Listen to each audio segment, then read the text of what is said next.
Last week we watched The Abomination that was the Rocky Horror Glee show, and we were all traumatized forever. And that's what you missed on Gleeboot. Yay! Perfect summation. That was perfect, honestly. Abomination. I don't even know if we used that word last week, but we should have. Gleeboot. So hi, I'm Cullen. Alyssa. And I'm Hannah. And welcome to Gleeboot. Yes. We have a really special guest. Special? It's my roommate, cosplay extraordinaire, Ginger. Stop. Welcome to the show.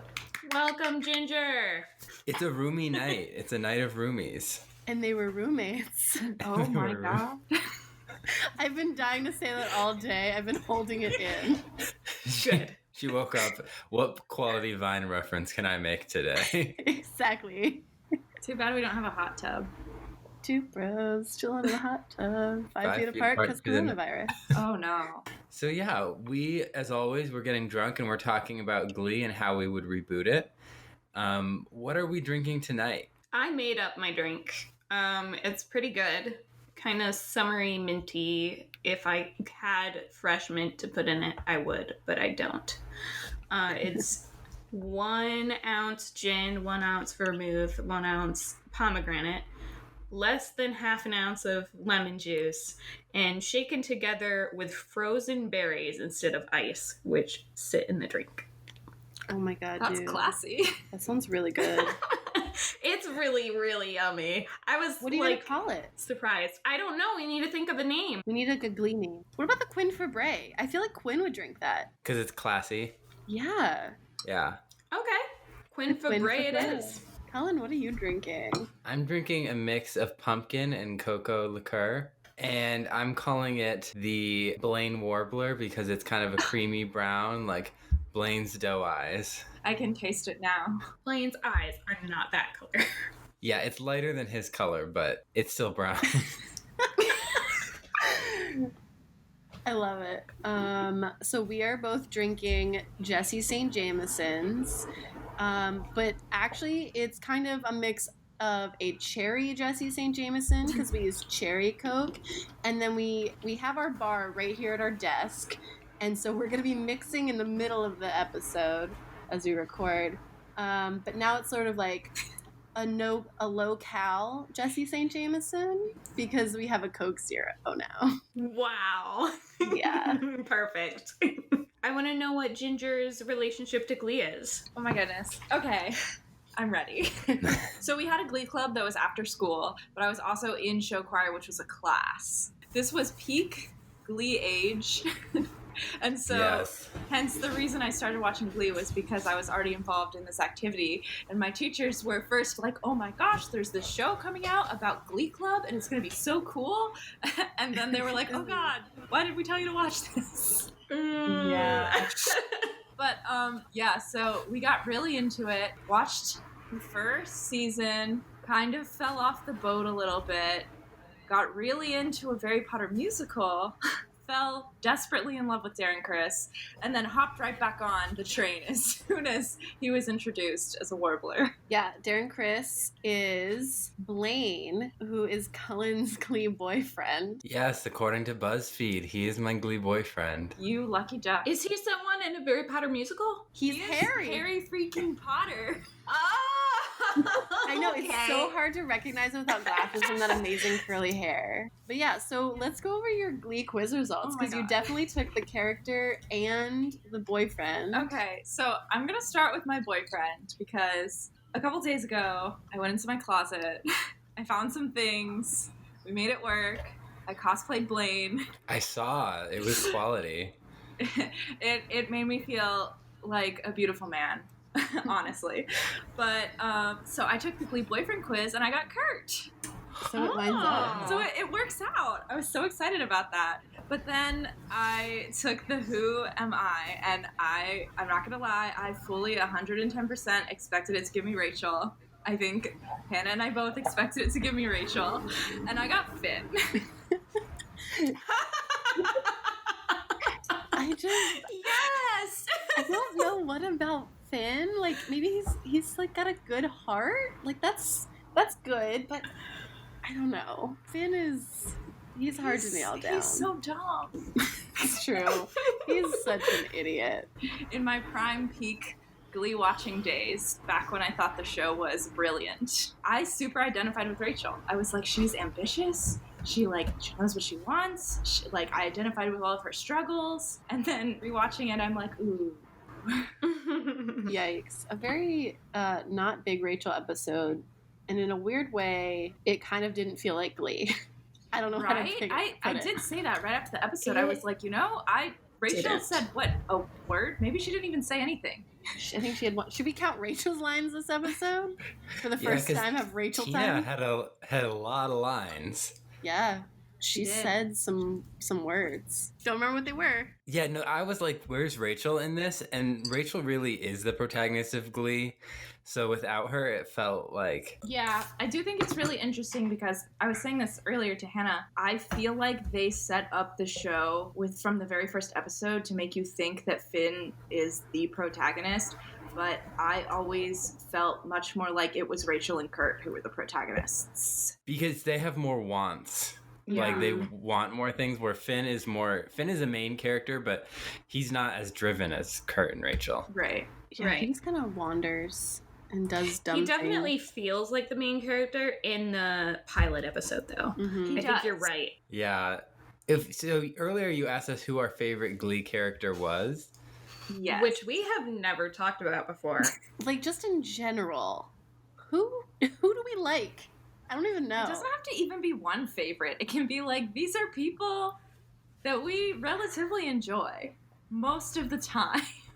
Yeah, you always have to add that most of the time caveat with Glee. Most of the Yeah. time. I can tell you I'm in love with Blaine, and even sometimes it's not, I'm in love with you.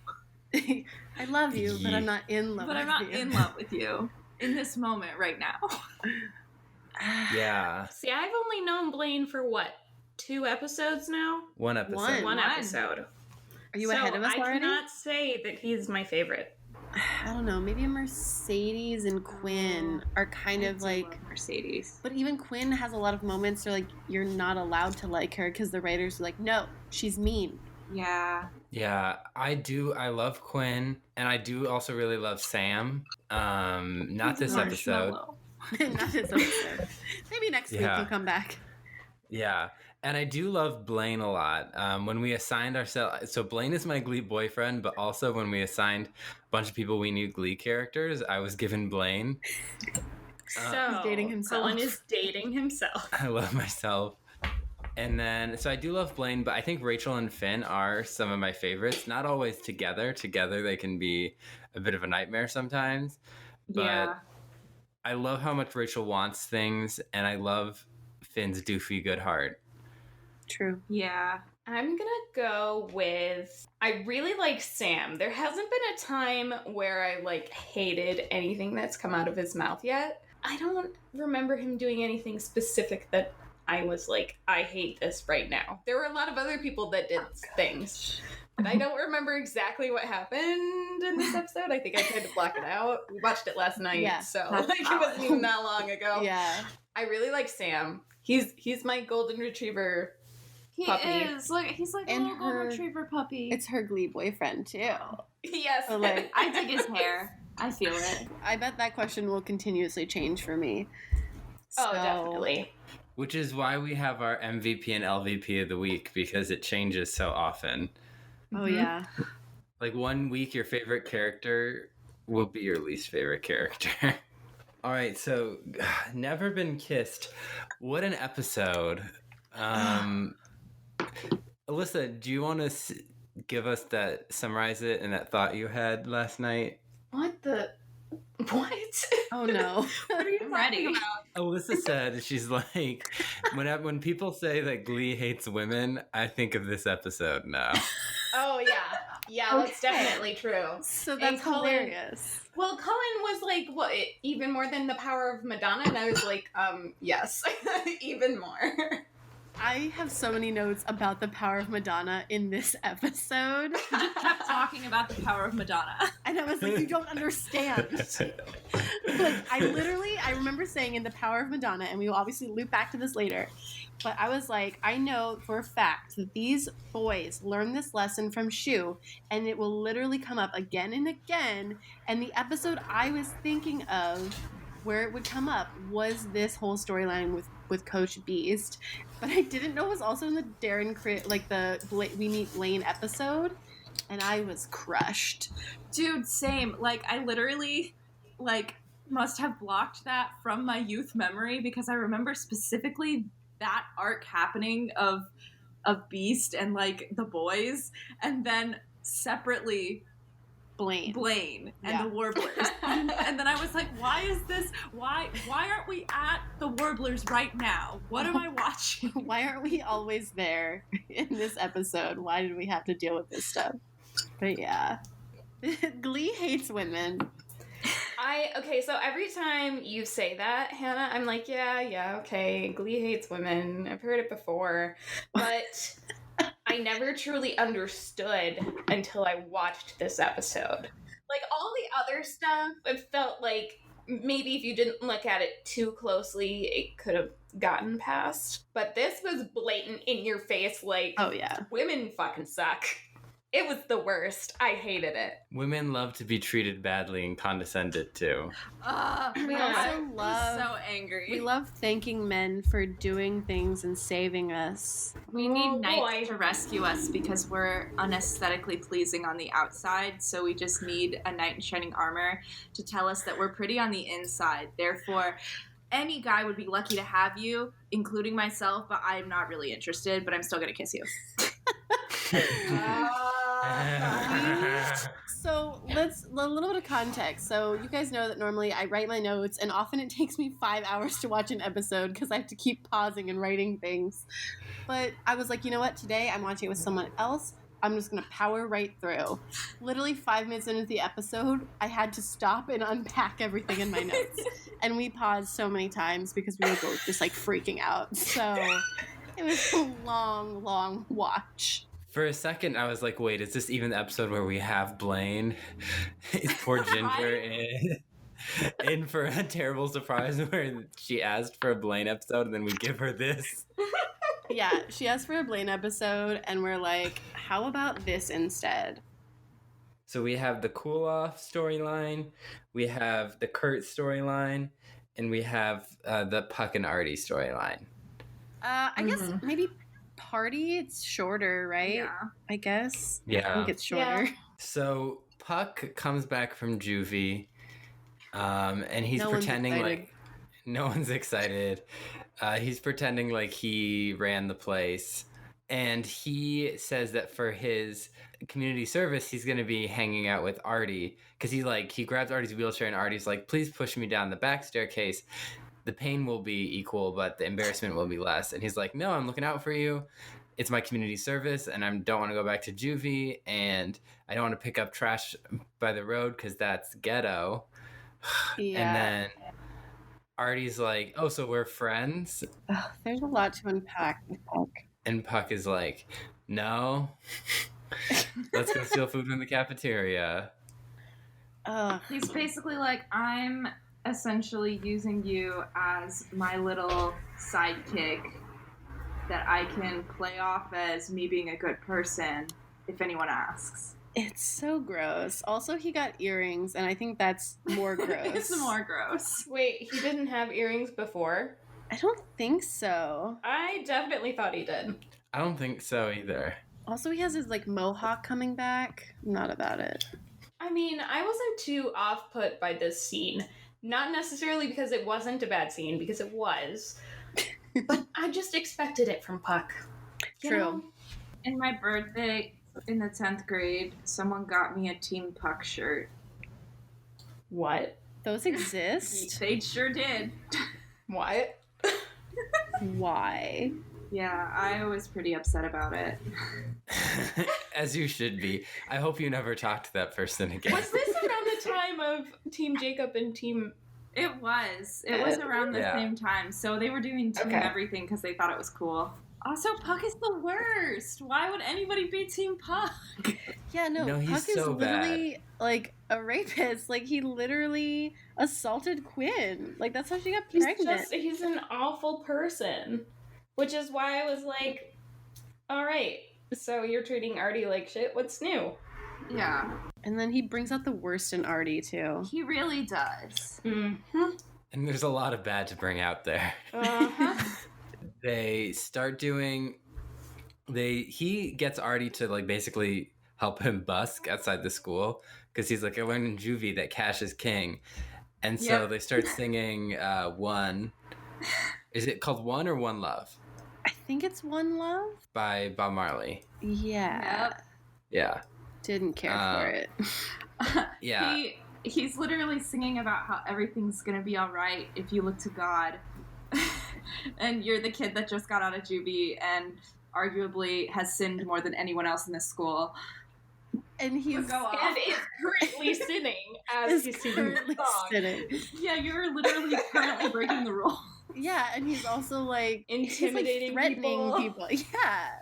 He oh my god. So he literally went right up to what's his name? Jacob Ben Israel, like right away. And I was like, oh god, Jacob Ben Israel's gonna start singing. And I was like, okay, no, he's just giving him money, thank God.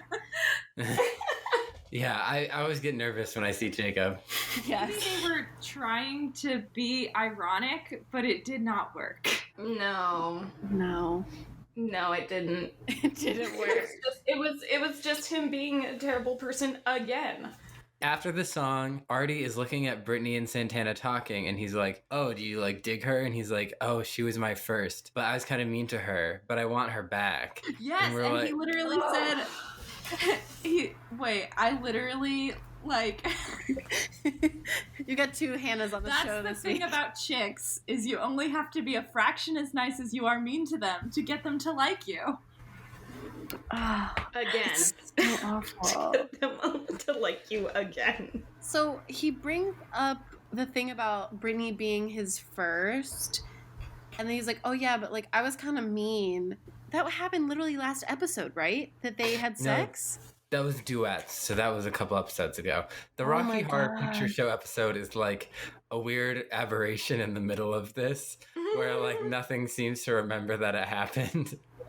Even its audience. Yeah, no, like, so I like in the recap, it literally said like, oh, Artie and Brittany hooked up, and now Artie wants her back and is in love with her. I was like, when the fuck did that last part happen? In the recap. Yeah, that's when they decided it, in the recap. They're like, just let you know, here's this off-camera stuff that we're telling you about that no one's ever gonna address. Go. Yeah, literally in the recap is when they added that. I hate it. Doesn't make any sense.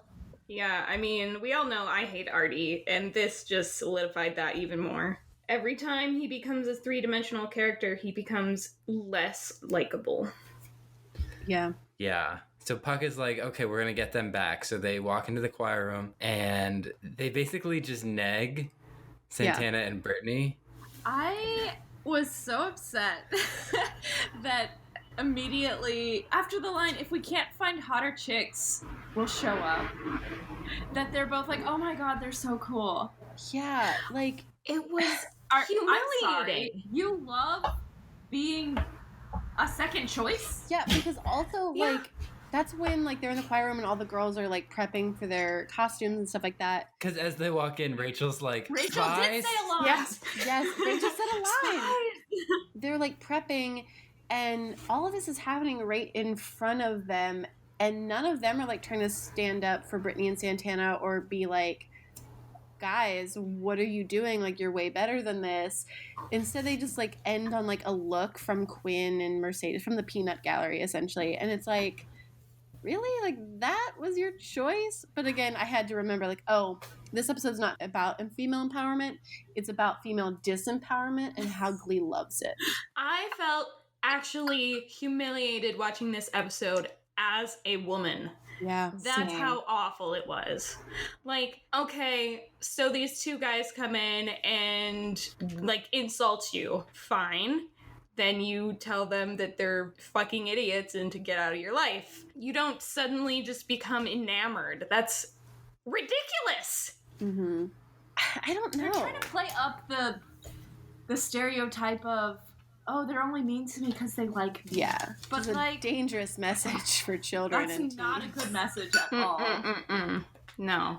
Because guess what? If they liked you, they wouldn't be mean to you. No. Like, one of the big things I kept saying during the episode was that, like, there are a lot of really bad messages that they're trying to use for a joke or for parody.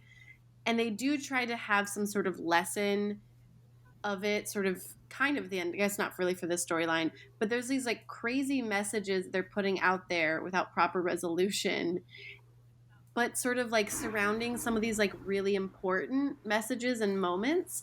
And it's really disorienting. It really is. And like, especially in an episode that I feel like when it aired was kind of a big deal, like a step in the right direction in the time period in which it was created. And it's just like so weird having some raw, important moments about important topics filtered in with these things I so highly disagree with. Yeah. I think sometimes people forget that men who are gay are also men, and so they can still have that same level of superiority when dealing with women or disregard for women. And so, like, I feel like this episode had some really important messages about like the gay experience. And like that's I'm guessing that's what you were referring to when you're talking about like it was progressive for its time. It was talking about like microaggressions and stuff and macroaggressions. Yeah. But also like it was all written by men, and that's true. They don't have a very high opinion of women in this episode, as is made clear by this episode. In this show. Yeah. And like and it's in 2 separate storylines, and it's awful. So to kind of finish up this storyline, there's a few more scenes. They go to Breadsticks with Party and Britannia. Go to Breadsticks. And Party and Britannia. It's a Britannia party. And they and Puck is talking about how cool he was in juvie, and Brittany's like, I've been squeezing your leg for the past 20 minutes. Are you not into me? Squeezing. I am already obsessed I with hate Brittany. it. Like yeah, I Love think Brittany. so. Like after Puck does his stupid story about juvie where he's like, let go my ego, I literally died. But then we literally freaked out about Santana's line after he says that. She's like, oh my god, you should be our nation's president. I literally slid down my bed. I was like, I can't right now. So then Puck wants to dine and dash, and Artie feels bad and pays for the pasta, and then Puck is like, WTF? And he's like, I'm gonna take Brittany and Santana back to Shez Puckerman for some sookie is what he says. Okay, also like his mom lives there, and he also has a little sister. Just gonna put that context out there. Yeah, and he leaves Artie. And then there's a scene where the actress who plays Dr. Akopian from Crazy Ex-Girlfriend is Puck's social worker. Yep. I'm so glad she found a better role after that. Same. Will and Puck are both summoned to Principal Figgin's office to talk about Puck's juvie. Why Will is there, I have no idea. But she's like, I'm also going to invite your choir teacher. And no, she was for some reason responsible for all of these children. Probably because they never go to class; they're always in the quiet room, and so they're like, "Okay, I guess he's their homeroom teacher now." Almost valid, because I was always in the choir room. Oh, this is good information. Did you ever go to class in high school, or were you always in the choir room? Okay, so how accurate is Glee? So I went to my AP classes, and then all of my other classes, so I had 2 or 3 AP classes a semester, and then all of my other classes I put as choir or theater or a TA to choir, and would just be in the choir room. And we would all eat lunch in the choir room. Wow. Okay, so Glee's 100% accurate. I'm wrong. I apologize to Ryan Murphy and the entire production staff of Glee. JK, I don't. No. I think it's bananas. Not your life. Never apologize to that man.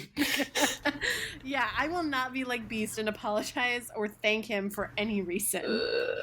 We'll get there. I can't. I can't. So okay. Puck is like, none of you guys care about me, and he throws away the social worker's notes and storms off. Which is kind of valid. He's kind of right that like these people are literally so close. Like the social worker's so close to just throwing him back in there. She's very she's literally saying, if you, a child, don't figure this out, you're gonna go back. Yeah. And really, it's her job to find opportunities for him to do this.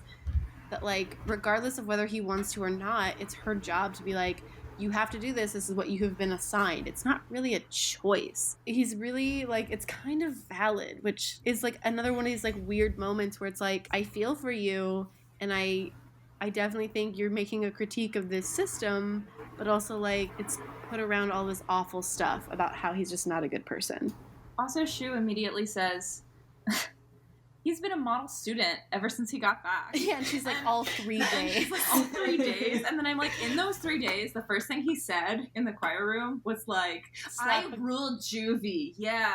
Yeah. And I was so cool in juvie. I didn't learn a lesson at all. And then goes and breaks the rules by having a weird sing-along, stealing people's money. Yeah, so, like, Shu's an idiot. He shouldn't be there. He doesn't know anything about his kids. He doesn't know anything about the subject he's supposed to be teaching. So. Yeah. No. He doesn't speak Spanish at all. But I understand what you're saying. Like, the scene itself makes sense sort of in, if you look at it from afar. Like a different show. I think in an emotional standpoint, like, Puck's reaction was very realistic. Mm-hmm. Oh, yeah, it definitely was. But since it's Puck, right, everything automatically is, you know, downplayed, and we don't take it seriously. It's dramatic, and we don't really care because he's just the bad kid, and that's the box they put him in. Yeah, you know? And it's kind of like, we don't necessarily root for him in that moment. We're sort of more on, like, the sort of apathetic teacher side. We're like, we're trying, but you're not helping us out, Puck. But, like, it's their responsibility to help him. He's just a not well-written character. Like, no. He's there to be mean and be a terrible person. But all of the things that happened to him in this episode would make a really great storyline if we cared about him. Yep. Agreed. 100%. Like, I would be far more invested if we knew that he was deep down a good person, but we don't think he is. Mm-hmm. Exactly. Again, like what you're saying, Alyssa, is that, like, we could really dig into something like that, even with a more, like, other sort of lighthearted topics around it, but have this sort of, like, really intense look at the system and how Puck's being treated as like a juvenile, quote-unquote, delinquent, because that's how they see him. And, like, I'm pretty sure Puck has literally called himself a delinquent, like, earlier this season. So it's like, it's the show putting him in this box, and there's no sort of nuance or respect for his struggle or the struggles of other people who are trying to help him. Like, it's just like another lost opportunity for something to be really impactful. This is my Gleeboot suggestion, to have Puck be a likable character. Yeah. Hot take. And even like an episode like this where they're trying to give him some sort of focus, he's still a 2D character. Like, there's no real depth to him, and this small moment tried to give him depth, and it didn't work. Well, they tried. They try in the next scene, too. They do.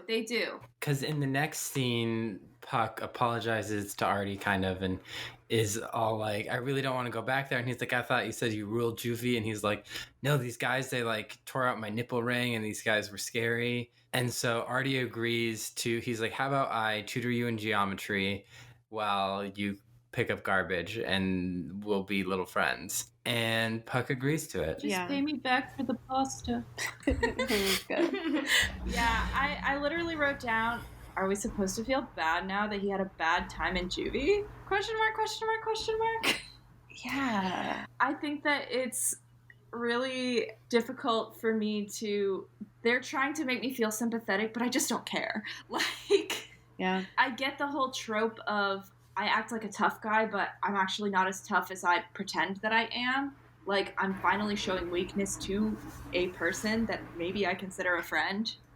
Maybe. They could have even explored the fact that he was bullied in juvie, and now he's not going to be a bully anymore. Yeah, that could be another option for a storyline. Like, that could be his arc. Like, season 1, he could be a garbage human being, and then if he does go to juvie because of his attitude, and then he comes out and he was like, I'm gonna be a better person because I actually now know what it feels like to be literally bullied, and I don't want to be like that anymore. But he literally came out of juvie, and when they go, bully. Like, when they go to Breadsticks, and he's like, we're gonna dine and ditch, I was just like, I hate you. I I hate you. Also, You're a horrible person. It makes no sense, because if he doesn't want to go back, he shouldn't be doing any of that stuff. No, he shouldn't. Exactly. That's the problem, too, is, like, I have a really big issue with the logical fallacies of, this is a very logical approach that the writers could have taken that they just ignored for the sake of keeping this character in a box that they want to keep them in until they decide to break them out of that box. I feel like that happens all the time in Glee. You would now know that, like, being a badass doesn't necessarily matter, and that, like, he could just have, like, cred from just having gone to juvie if that was still something he was interested in having, like, in the Gleeboot, but, like, it would be much more in depth with the fact that, like, he was bullied there. He comes back and he's like I can still be kind of tough on the exterior, but, like, I'm not gonna fuck around or do things I'm not supposed to because I don't want to go back. And, like, someone could confront him and be like, hey, like, we used to dine and dash all the time from Breadsticks. Why aren't you doing it? And he could be like, yo, like, I don't want to go back. It was awful. Like, that would make more sense. Just logic. Yep. The interesting thing I thought about with this scene was that, like, I didn't care the entire time, and then with this scene, I realized I was supposed to care. Yeah. Me too. Exactly. You're just like, oh, shit. But I'm supposed to care. I was more so intrigued that Artie decided to be friends with him. I was really... You acted like this little puppy the entire time. That's like, oh, I'm gonna hang out with the cool kid now, I guess. Ignoring the fact that he's exploiting you for what he needs. And then when you finally stand up for yourself, and he's a total jerk about it, you're immediately like, you know what, I'm gonna help you. In the Gleeboot, I would say that Artie should not have been like, I'm gonna tutor you and help you out. I just felt like that could have been more of a lesson for Puck, that being an asshole is not gonna get him anywhere. Yeah, like, if Artie was just like, dude, you were rude to me. Like, I understand you're going through a tough time, but, like, you need to find people who are better for you, and then sort of, like, open up, be friendly to him, but not be like, I'm gonna do this to help you. Like, it would feel more organic if he was like, you need to find better friends to hang out with. That kind of thing. I don't care about this storyline enough to even consider rebooting it, I realize. Honestly, let's just take it out. I don't know why I'm even still talking about it. I don't care. Let's move on. Yeah. Honestly, I feel like Puck could be an interesting character, but he's just not at all. He's in not. actual Glee. Yeah. But in the Gleeboot, he could be. On We paper, could turn that upside down. There's potential. I think every character has potential to be better in the Gleeboot, and that's all I want, is for it just to be better. Yeah. Yeah. Yeah. So let's get to Here we go. the cool off storyline. Oh, All right, here we go. So the show opens with Sam taking his shirt off yet again, because Sam can never be depicted not taking his shirt off. It's against the law. It's like in his contract. Yeah. I'm not upset. Not upset. A golden So retriever Sam- with abs. Yes. So Sam and Finn are talking. They're taking like ice baths in the locker room. No. Finn's taking a hot bath. Mm-hmm. Sam is taking an ice bath. Because he's like, I don't know how you can deal with that ice bath. And he's like, that's what it's like dating Quinn Fabray. And Finn says something like, how did we find the only two girls in high school that won't put out? And I'm like, there are probably a lot of girls walking around that high school who aren't putting out because they don't want to. They're not ready. They just don't want to. And they have a right. They have a right to not put out. And then he's like, how do you cool off? And we get a great flashback to Finn thinking about hitting the mailman. Crazy thing, though. So I think Sam literally says, oh, but I've never thought about killing a civil servant before. And then Finn just, like, moves on with the conversation. He doesn't say that he never killed that mailman, which has been something we have been questioning since day one on this podcast. I'm here to say it. Finn may have murdered that mailman on accident, It's obviously. manslaughter. Vehicular manslaughter. but it may have happened and no one's talking about. Murder for the person that I got in the BuzzFeed quiz. True. Okay. True. You did not murder. You vehicular manslaughter. Well, Sam says he's never almost killed a civil servant. Okay. Oh, I thought he said The thought key word about. there. No. Oh, okay. So then maybe it was me mishearing, but still. If you thought about killing a civil servant, that would be first degree. True. See, here's how crazy Glee is. I didn't even think anything of that. I was like, yeah, he may have thought about killing a civil servant. I don't know. Like, that's how fucked up Glee is sometimes. And so Finn's like, you need to think of whatever thing that's going to cool you off. And then we see Beast yelling at Artie about wearing a cup. And Finn is like, you notice when when the Beast gets riled up, her underpants slip up. And Gross.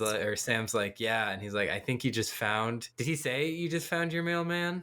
No, Yeah. he said, I think I just found my mailman. Yeah. Oh, yes. Yeah. And it literally shows her picking a wedgie. And I'm like, I hate this. I hate everything that's happening right Also, now. it's very Because uncomfortable. women don't pick wedgies. In the sense of, like, they're two dudes chilling in a hot tubs. 6 feet apart? 5 feet apart, 6 feet apart. More like 3 feet. I think they're probably like 3 They feet were, apart. like, not very far apart. They are not social distancing. They're just chilling in the... Is this in the locker room? What high school has this, first of all? Second of all, like it's very weird. I think that's more like a... Well, I don't know. I was never in the boys' locker room in high school. Cullen? Because I really... Yeah, Cullen, did your high... Well, no, you were homeschooled. Did your homeschool have ice baths? No, I did soccer and we didn't have a locker room. We just had a bench. Oh. I just had a bench. I don't think our high school had locker rooms, but they definitely hated women because there was... Wait, our high school had locker rooms. They didn't have ice baths. They hated women because the locker rooms were labeled men and girls. Wow. Yeah. Anyways, they're chilling in the hot tub in the locker room, as you do in high school. And they're talking about how they're dating the only two girls that won't put out. And then maybe I'm just dumb, but I fail to see, like, why their solution to we're dating the only two girls that won't put out is I just need to cool off so that we can, like, I don't know, keep making out or something. Yeah, what? let's deconstruct this because I'm also a little confused. So is it just so they stop getting turned on, or is it so they don't jizz in their pants? It's so they don't jizz in their pants. Correct. Okay. So Thank you from the male gaze. Yeah, I just like... You're welcome.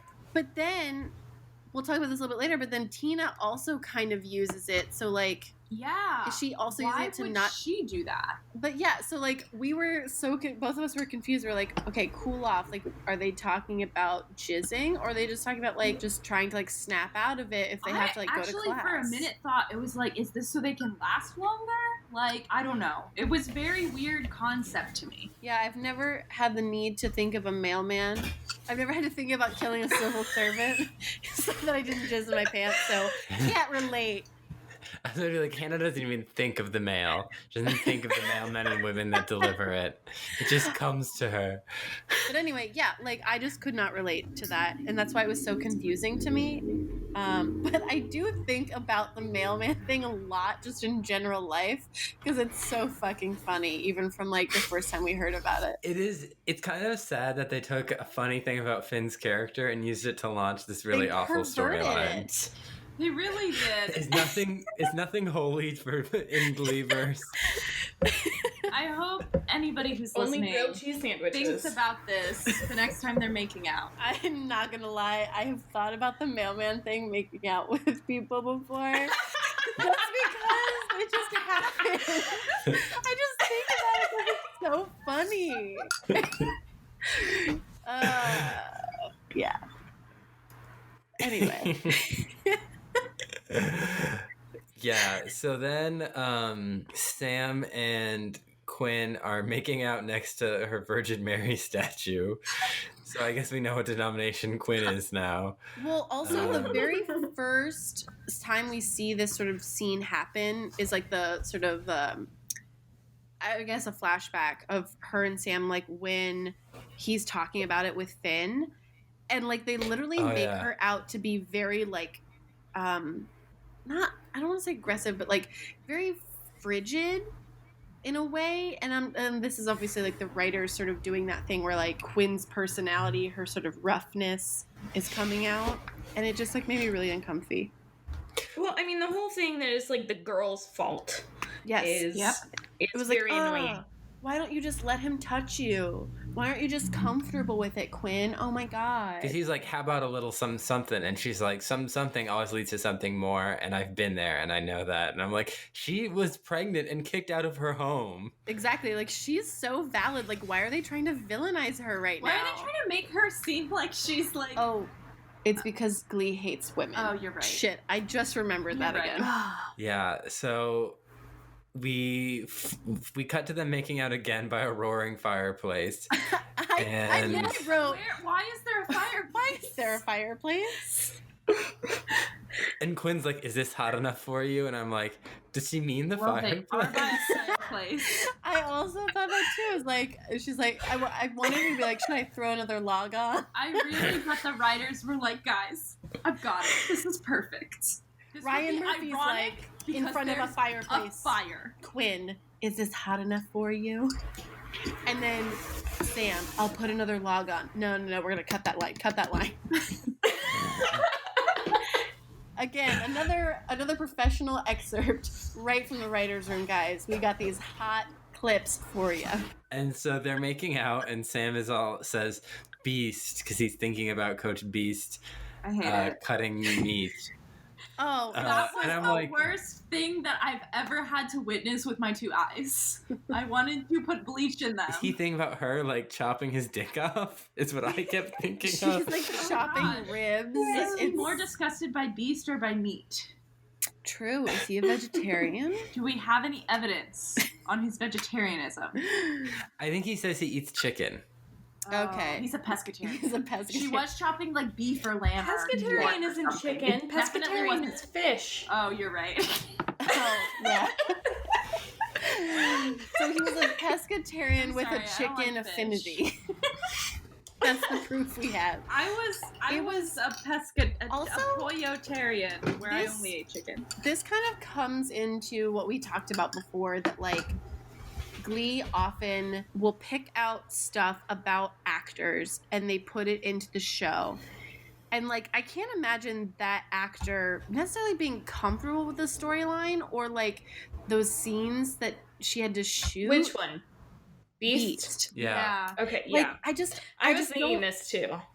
I just don't even know. Like, if I was that actor going into that role, like, I can't imagine I would be comfortable with that. But then again, like, I'm obviously not an actor, so I'm not in that situation. I'm but an actor. I just personally think it's very interesting because, so like when you're performing in the sense of like something that's going to be on film, like obviously they have an idea for the characters, but like at this point in the show, they're almost writing to that preconceived notion.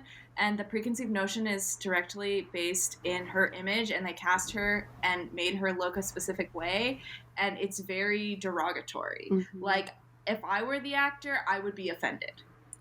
Yeah, I can imagine what filming those scenes would have been like having to like dress up in lingerie or like a ballerina outfit and like cut ribs in the middle of this hallway, like, and it's supposed to be funny, like we're supposed to be laughing at it, but I didn't laugh. I literally cringed. I was so cringed. I was like, I hate this. This is really uncomfortable.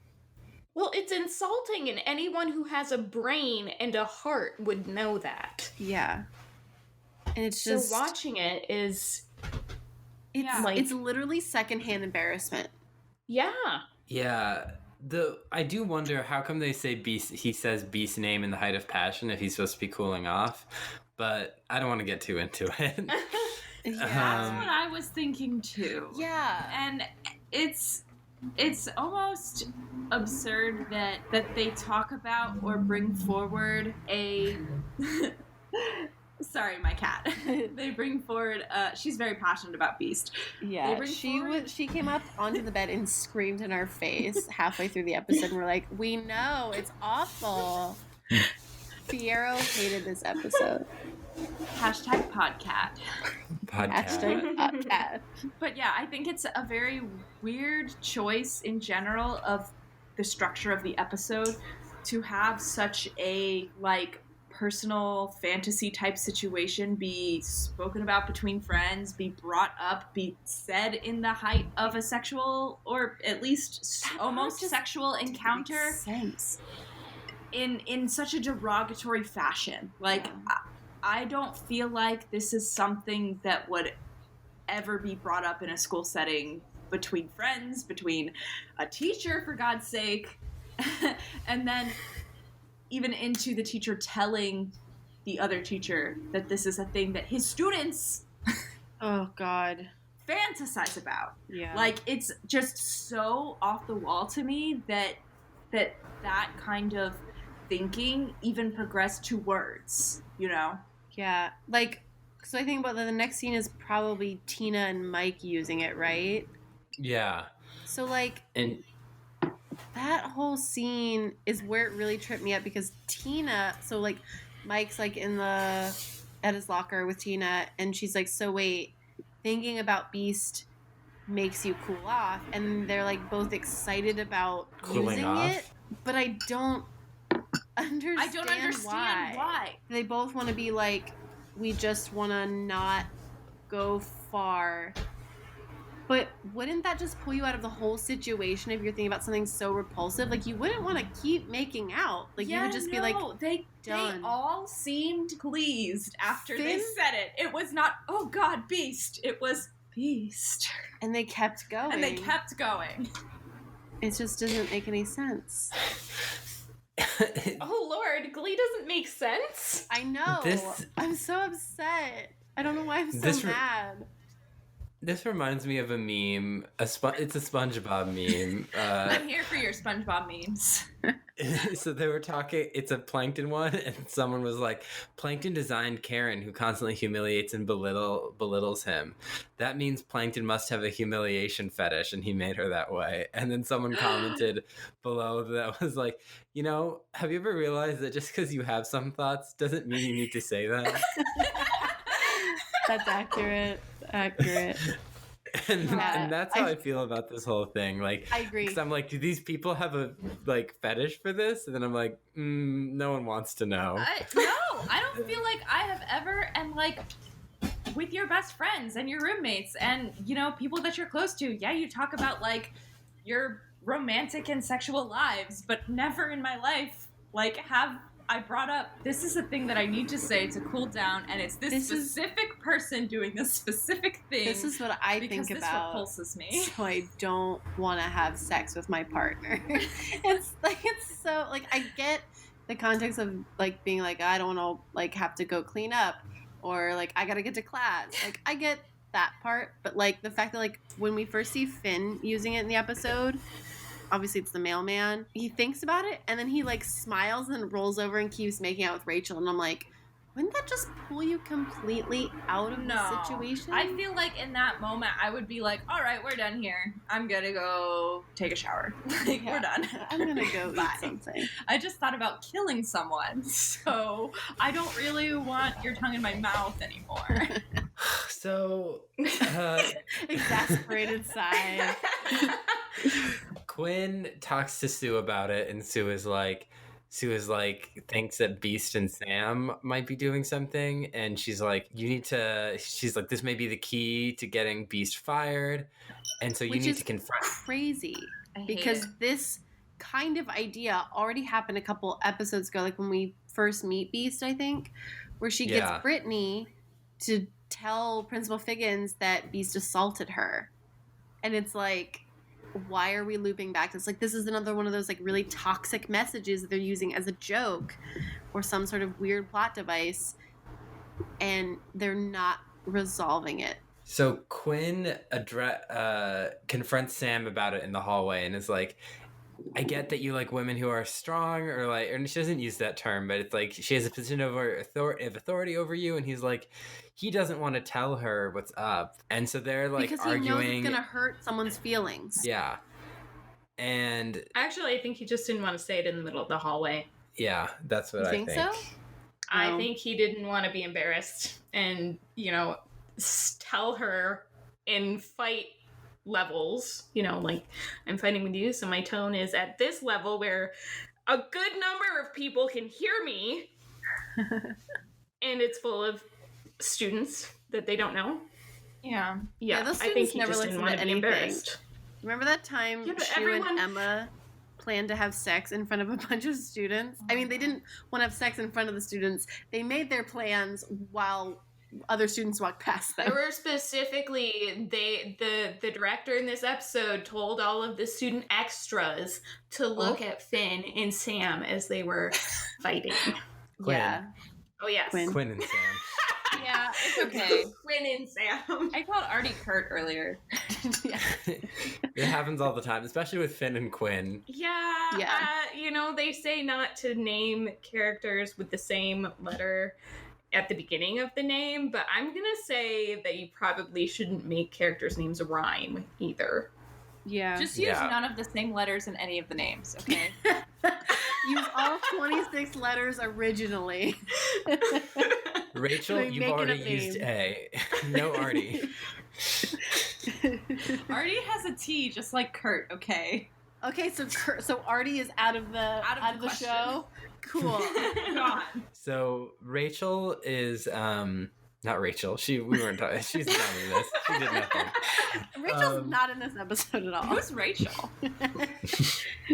Then Will walks in and is like, what was this about? And then we get a shot, and then Sam basically tells him, and Will's yelling at Mike, and Sam, he's like, this is so terrible. Beast can never know this happened. It's so rude and offensive. I'm already laughing. He says she's just like us. And then I was like, please say minority. Please say minority. And he goes, she's an outsider. I was like, no, that's not the line you used before. Well, here's the thing is that Glee often is like, oh, we understand this because we're outsiders and we need to be nice to other outsiders. And it ignores the fact that maybe you should be nice to other people because they're other people and they have intrinsic worth. Yeah. Whoa. I don't think Glee believes anyone has intrinsic worth. That's my new theory. Can we at the writers on Twitter or something? Be like, probably.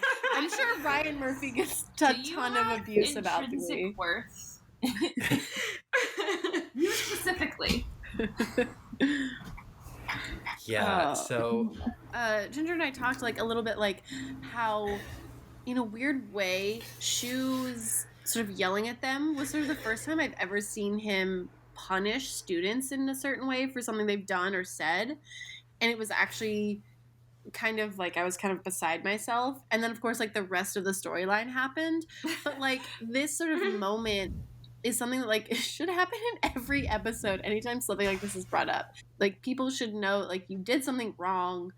Here's why. Learn from it. I did think it was really interesting that Shu had this weird moment of actual truth, of actual, you don't do this to people. You don't think about people this way. You don't talk about people this way. He literally said, people. They're like, oh, we didn't, it's not anything personal. And she was like, it is something personal, which he backs up on later on. Mm-hmm. But in that exact moment, I was like, I'm stuck between, this is a very weird conversation for a teacher to have with a student of stop sexually fantasizing about this other teacher, but also this is kind of an important moment of this is highly inappropriate, don't do this because you're being an asshole, essentially. Yeah.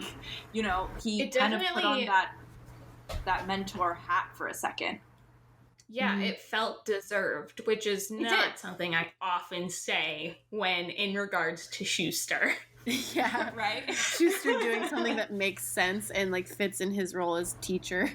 I actually, in that moment watching the show, felt and it's really interesting because on and off throughout this episode, I felt some things were very genuine. And this isn't anything to the actors, this is to the writing, I felt this felt very genuine. The anger and the words he was saying, they felt really on par with actual valid emotion. Well, I was going to ask if you think that the writers realized that this entire episode was personal because it's all written around an actual physical appearance of one of their actors. Probably when they went to go write. I wonder, I would love to know if they talked to the actor before this. If it wasn't just like a, here's the script on the first day situation. If it was a, this is what we're planning, are you comfortable with it? Like, they probably rehearsed, right? They probably did table reads. Oh, yeah, I'm sure. So, like, they had a working... I mean, it could also be that, like, maybe there was a working collaboration between the actor and the writers and the director where, like, they came up with something that was, like, real to maybe the actor's experience that they were comfortable with expressing and digging into. Well, I hope it was like that. I do too, honestly. And I mean, from an acting standpoint, if you as an actor are uncomfortable with something, it really is your responsibility to say something, because in, you know, the disclaimer of every single show that happens is this is a work of fiction. Mm-hmm. So in that sense, a lot of work in TV and film like this comes from the actor's personal take on the scene, as opposed to, you know, what the director wants is very much a collaboration. So I'm saying that I hope that was the case here, but, you know, it seems like the actor is proud to have portrayed this character. So I think that it makes it more meaningful if the emotion that she exhibited came from a place of, you know, wanting to show this side of this archetype that they created. Yeah. What I was going to say is completely not as deep as that, but I think it's really important that we mention that Mike walks up to Beast in the middle of the hallway and is like, stay away from my girl. Yeah, no, that very important moment that was like, oh, we're giving Mike a lot of lines these past couple episodes. He has a lot to say, apparently, and apparently he's a little aggressive. I'm into it. Yeah, it was interesting. I even said to Hannah, I was like, Mike, I didn't really feel like Mike was gonna get a character arc. This is where his arc ends, probably. Well, because Mike, because Tina said Beast when they were making out, and she said it like, yeah, she was into it. I also really, I wrote down, you know, if we're following the rule of comedy, somebody else has to say Beast while making out, or it's not funny.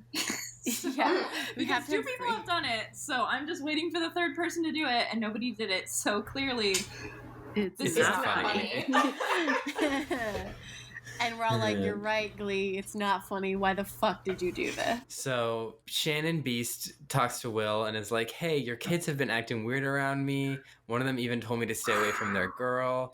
What's going on? You're the only person that I trust. And Alyssa literally said, why? We were watching the episode. That's what I said. I was like, ugh, why? Why? He tried to get you fired. The last time we see a personal conversation between her and Schuster in the lunchroom is when she's calling him out for being such an asshole to her. But there's probably a lot of off-camera scenes where, like, they bonded in the teacher's lounge, you know, that kind of stuff. Obviously, we're supposed to know that. We're supposed to know what happens off camera inherently. Wait, did they say anything in the recap that they were best friends now? Because apparently the recap is a vital part of storytelling in the episode you're about to watch. It gives you context that you didn't know existed. So then Will, instead of being like, oh, it's nothing, decides to tell her the sexual practices of his students. Even though... And she doesn't question it. She's not like, even though how did you know? He was like...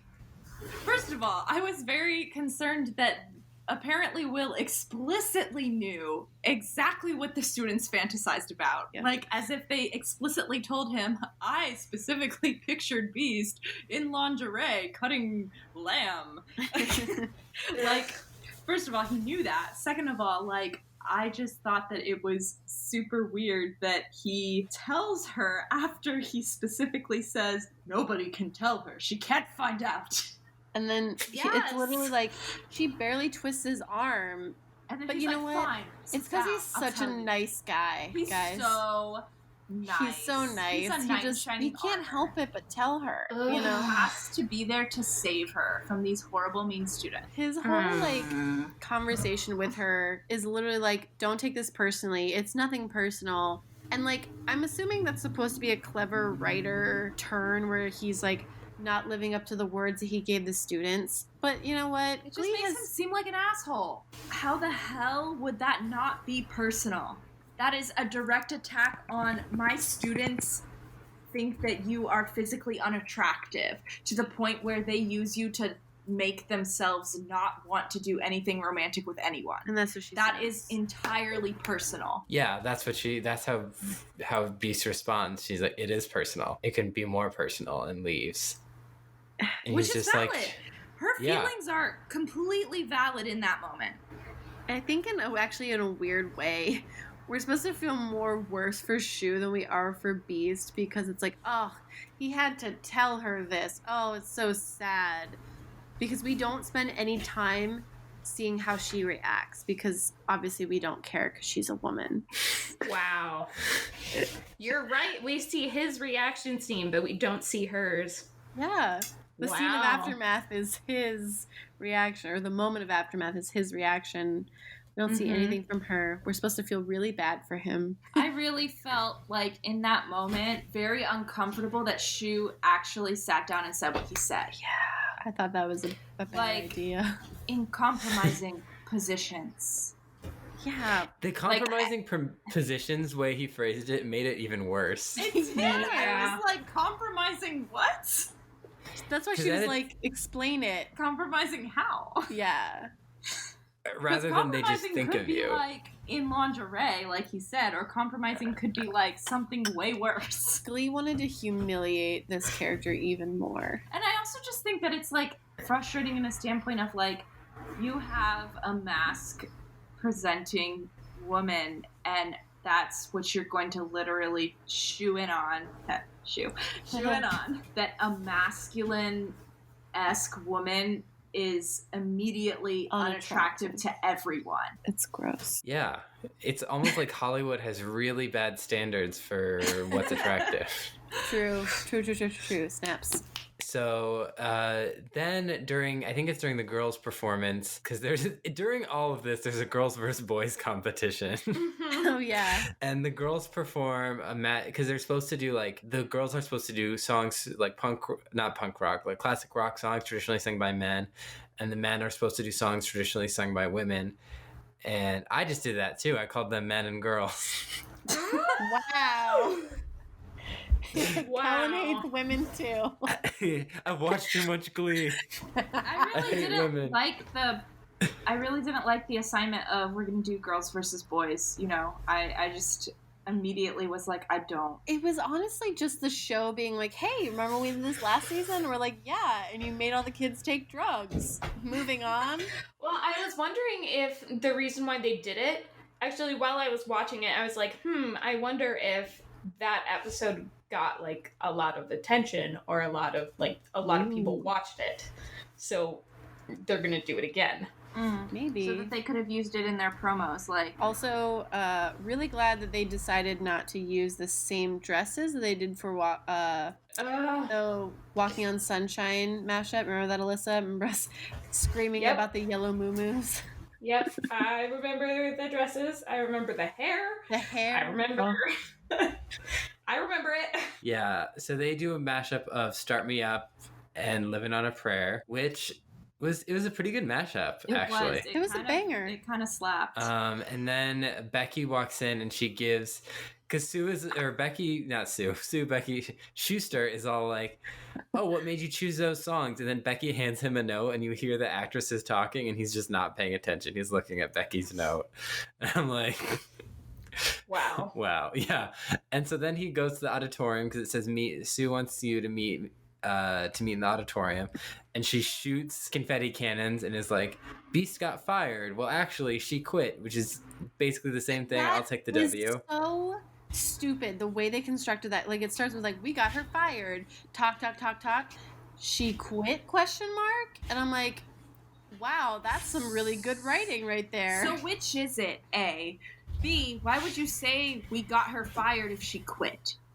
Yeah. It just doesn't make any sense. Sue, you're bananas. Like, Sue, just say, oh, we got her to quit. Like, if you're already gonna be such a horrible, vicious, vindictive person, you would be happier about getting them to hate themselves enough to quit than getting the faculty to fire them. Exactly. I feel like that was the original plan, was to be so mean to her that she would quit. Right. And so, yeah, it's like, why does Sue start with get fired? It was weird. I'm going to blame the writers on this one. Not that I've ever blamed the writers on anything before. And she's like, because your kids were just good old-fashioned mean to her, and she left. Maniacally. And Will is all like, Will not only, he scolds the boy, he scolds everyone as a group in the choir room, like, you got her to quit. I'm really ashamed and disappointed in you guys. And then Quinn's like, oh, that's what you're doing? I'm so sorry. And I'm like, how embarrassing for Sam that this is now something that's being talked of in a classroom setting. Right. Like someone's sexual behavior. Like, I'm like, this is not, like, I could understand him pulling aside the people that did it and talking to them, but, like, it felt so weird for him to do it to this entire choir. Like, Kurt's been busy. He's not involved in this. I know! Like, just flashing forward just a little bit, Kurt shows up in their number, and we're like, where, what? Kurt didn't have any time to rehearse. Yeah, Kurt was gone. She literally was like, we didn't have time to rehearse. Yeah, but that happens every episode. Exactly. So we're just, you know, like, sometimes I just forget that Glee exists in this, like, random universe where time is just, like, doesn't matter. But then it always just, like, irks me so much. Ugh. You haven't gotten over it yet, Hannah? No. Alyssa, I talk about it every episode. You know I'm not over it. I know, but it's been so many episodes. I know. I don't think I'm ever going to be over it. This is my therapy. This is how I get over it. So as a form of apology, he has the boys do the mashup number they were going to do anyway. And Kurt is there. And I realized because I didn't want to talk about it, I was skipping over a key scene. So Will goes to convince Shannon Beast not to quit in the locker room. Oh, I am very upset at We paused this whole scene four times because we couldn't get through it in one go. We had to keep pausing, unpacking, decompressing, and then going. It was a lot. Please continue, Cullen. And he's like, I didn't take you for a quitter. And she's all like, I need to start someplace fresh, like find my bliss somewhere else. And he's all like, I don't know how they get to this, but she has him like sit down next to her. And she's like, you know, I've even never been kissed. And like, that's the first step to so many things, to promise, to hope of a life with someone. And I haven't even taken those baby steps because I'm not a lesbian. I know it can be tough, but she's deep like, down, I just want to be. I'm just like a girl. Yes, and then we paused, and I was like, "Oh no, it's happening!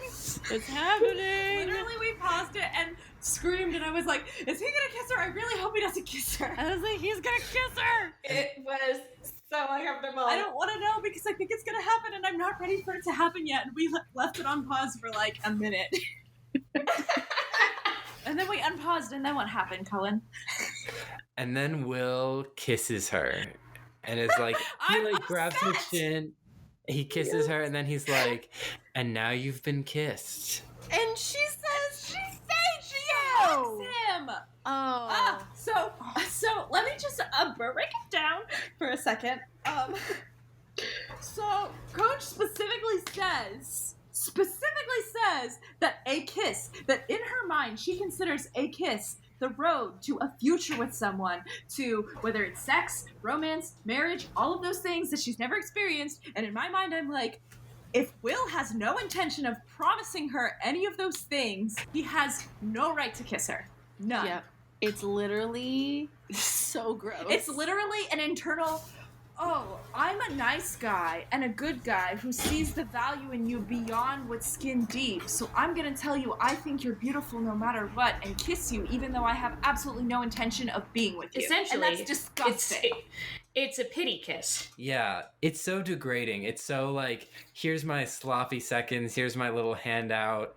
That me, a more attractive man, can give you a go to make you feel worthwhile. And it's just so gross. Like, there's no way to think about it that's not gross. And I feel like even when it aired, I feel like people watching it were like, not like, oh yeah, good for Will, but like, What? Okay, Can I just point out that their chemistry is awful? Oh, it's so awful. It's real bad. So you have that going for this scene, which is an awful scene to begin with. But then they don't have any chemistry whatsoever. No. And it becomes just even that much worse. That's the thing, is from a standpoint of, okay, like, I can see in the sense of, like, if you want your quote-unquote first kiss to be a friend and not, like, a romantic person, you explicitly say that. And we would have needed to see a friendship repertoire built up between them that we didn't get. We did get it. She said he was the only person in the school that she trusted. Sorry, it was in the recap. I missed it. Yeah, I literally... So I was talking to Ginger about this. I was like, before we even watched it, I was like, no, I think this is going to be a pretty okay episode. I only remember the Warbler stuff. I was like, this is going to be great. I literally told Hannah, I was like, I remember loving this episode when it came out when I was in high school. And I remember this storyline specifically and hating it when I was in high school when I saw it. It literally made me sick. Because I think, like, that sort of idea of, like, sometimes feeling like so ugly that like no one likes you, like you're never gonna have any sort of romantic connections, like that kind of idea that Beast has. As a kid, hearing that and the fact like she says like I'm like 40 and this is happening, like that like made me so sad that these kids were just so mean about it. I remember hating that storyline. Did not ever remember it happening in conjunction with all this other stuff. Yeah, so I was blindsided today. I was so mad. I've been like dreading this specific storyline forever. But now that it's happened, I kind of feel like, okay, what's next? Yeah. This was... I'm just so exasperated. I feel like this happens. I'm sorry we made you talk about this scene. This happens a lot. Yeah, you literally were. You're like, oh my god. No, like I feel like this happens a lot in these Glee episodes where like there's a lot of like anti-women kind of content, and we're all just like, rah. And then you're always just like, yeah, I'm sorry, guys. Because you're not wrong. That's the thing. Is it's like, yep, it's there. It's good. Hates women. What did you think about that, Cullen? Like when that was happening, like what was going through your mind? How did you feel about this? Oh, I felt you're like disgusted. I'm like the vine. I identified with Will Show. I feel disgusted, horrified. No, it's just the way he treats her is so condescending and so like, oh, you're beautiful inside and out, not like it doesn't matter what other people think of you. It doesn't like you're an amazing coach, you're talented, but just like, oh, I get, oh, you're pretty, but like obviously that's a lie because I'm just gonna kiss you once. I'm not interested in you. I just want you to stay. And it's just so like manipulative and like feel better because I kissed you. I hated it, and I hated it every time I saw it. Like, and I was like, when I realized, oh, that's this episode, and I was like, oh no, I just wrote in my notes the kiss. As a form of apology, the boys do their number, which is a mashup of "Stop in the Name of Love" and what was the other song? Free Your Mind. Free Your Mind, yeah. Vogue. Honestly, not a fan. No, I didn't like it either. It was very awkward. And also Sam just like taking his shirt off again. Also, I'm just gonna get this out of the way right now. The suits, the dancing gave me really triggering Acafellas vibe. Just that I'd trigger you guys too. Yeah, she looked really good in his suit though. It's like I have PTSD. Yeah. No, Kurt did look so... Honestly, I think Kurt and Sam really rocked those outfits. Kurt looks good in it. True. Well, not everything. I don't know about that. One didn't love it. But side note, Kurt is starting to really come into himself with like good fashion. I'm so thankful. I'm proud of him. I'm excited to see the good fashion of Kurt, because so far I have not liked Kurt's fashion taste. Even in this episode? I like Kurt's fashion. I did not like the yellow sweater and yellow rain boots. Yeah, he kind of looked like but yellow's my favorite color. Oh, what am I thinking of? I don't know. I'll come back to it. But yeah, A banana. I love You're it. right. So the episode ends with them all group hugging Beast. Which, okay, let's be real here. If some group of boys was singing to me as an apology for what they had done, Awkward. I'd be like, fuck off. This does not I think that's count. what she wanted to say, honestly. I was waiting for it because she gets up and she says, well, she gets up and she says, wow, guys, that was great, or that was really good, or something like that. And I was waiting for but it doesn't count as an apology? And it never happened! Let's talk about even before they start singing, because they're literally like, Sam says, there's a lot of like bananas Finn stuff in this too, where so Sam's like, Cullen knows what I'm talking about. We want to apologize for hurting your feelings, but he doesn't say we're sorry for what we did or said or thought. We're sorry for that we hurt your or that something we did hurt your feelings. Like, we're sorry we hurt. Sorry you feel that way. That's what it felt like. We're sorry you felt hurt. And it's like, fuck you. And we're only doing this because we don't want you to fucking leave the school because the football team is finally good. Right. Yep. And then Finn is talking, saying stuff. Go ahead. Because they're like, you're like a chocolate bar, like one of those turtle chocolate bars with something in the middle. I hated that. Because you're like tough on the outside, but you're really like soft and nice in the inside, or something like that. Which, oh god, now that I just said it, it sounded really gross. And then Finn's like, yeah, like a chocolate turtle, and Finn's like, yeah, exactly. Something. Nougaty.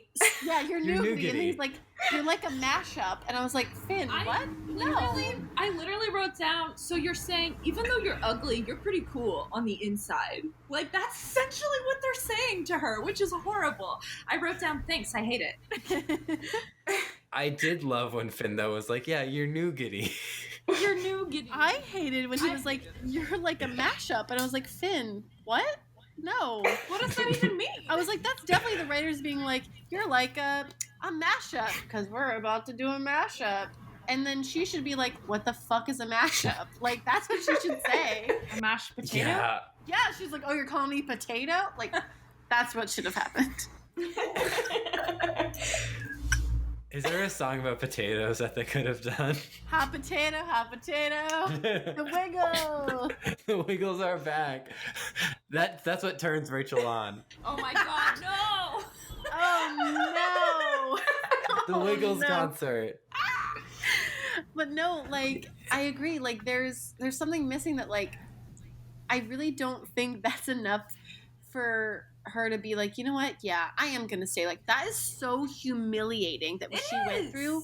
There's no way that she would have been the figures to be like, yeah, the kids apologized to me, but I'm still fucking off. Like, bye. Like, also, I feel like this is inherently something that should have been resolved between her and Shu, two adults, not suddenly bringing a bunch of teenagers' sex lives into this situation. Like, I feel like this needed to be resolved with Shu being like, hey, XYZ. Also, like, again, with the kiss, it was really weird, but, like, if he had maybe talked to her about the aftermath of a situation as a friend, and talked about he had no intention of a romantic relationship but wanted to be there for her morally as friends should be. As a colleague, friend way, that would have been a far better reason for her to stay. Because she doesn't really care about these kids. How many of these Glee kids are on her team? A lot. Well, like Mike, Puck, Sam, Finn, Artie, so 5. I don't know if Puck is on the team anymore, though, because he went to juvie. Yeah, I don't think that might have been something we should have explored this episode as well. Yeah, that's true. He's trying to get back on the football team, and coach is like, no, you're like, you have to make it up to me. Like, you have to make it up to your teammates. You have to make it up to yourself. Yeah, which again brings up, why is Kurt in the apology song? Yeah, Kurt doesn't have anything to apologize for. He wasn't there. Kurt didn't do anything wrong this episode. Kurt's perfect. And Kurt also didn't do anything wrong to Coach, and also Coach doesn't give a shit about Kurt has never met Coach, so he's like, who the fuck is she? I hope in the Gleeboot, if this happened, if Will tried to kiss her, Shannon Beast would take that man by the face and throw him on the ground. Yes. That's what I wanted to do. You're like, get your lips away from me. Is this a pity piss? I don't need your pity. Yeah, but we wouldn't even get that far with a Will in Gleeboot. So let's talk about the storyline that where we meet Blaine. I'm so my goodness! I'm gonna cry. Good storyline. Yeah, I screamed so many times. she did. Kurt is like talking with Tina, and he gets pushed into the lockers by Karofsky. Like really, really pushed. Like Yeah. I have never Really hard. seen. I never actually saw bullying in my high school. No, Which maybe me I neither. was Not just to that not paying extent. attention. Yeah, no, but I've never seen anything like that before in real life, and I really hope that it doesn't happen, but I'm sure it does. But it was a really hard push. Like it looked like it hurt. And so he's being bullied at school by Karofsky. And in Glee Club, when Will announces, he's like, oh, like the teams that we're fighting are the hipsters, this old folks home that like they're getting these old people getting their GEDs that formed a Glee Club, and the Warblers, which is an all boys a cappella group. And Santana is like, 1,000 gay jokes just popped into my head, and we cut to Kurt. I was upset by that. Yeah. Also, something else to unpack is like when they say something about the hipsters being like older people, Mercedes is like, how are we going to compete with cute old people? And I was like, didn't you guys have to compete against a deaf choir last year? Yeah. And so when Will starts talking to Kurt about the bullying, Kurt is like, you, like too many other people are at this school.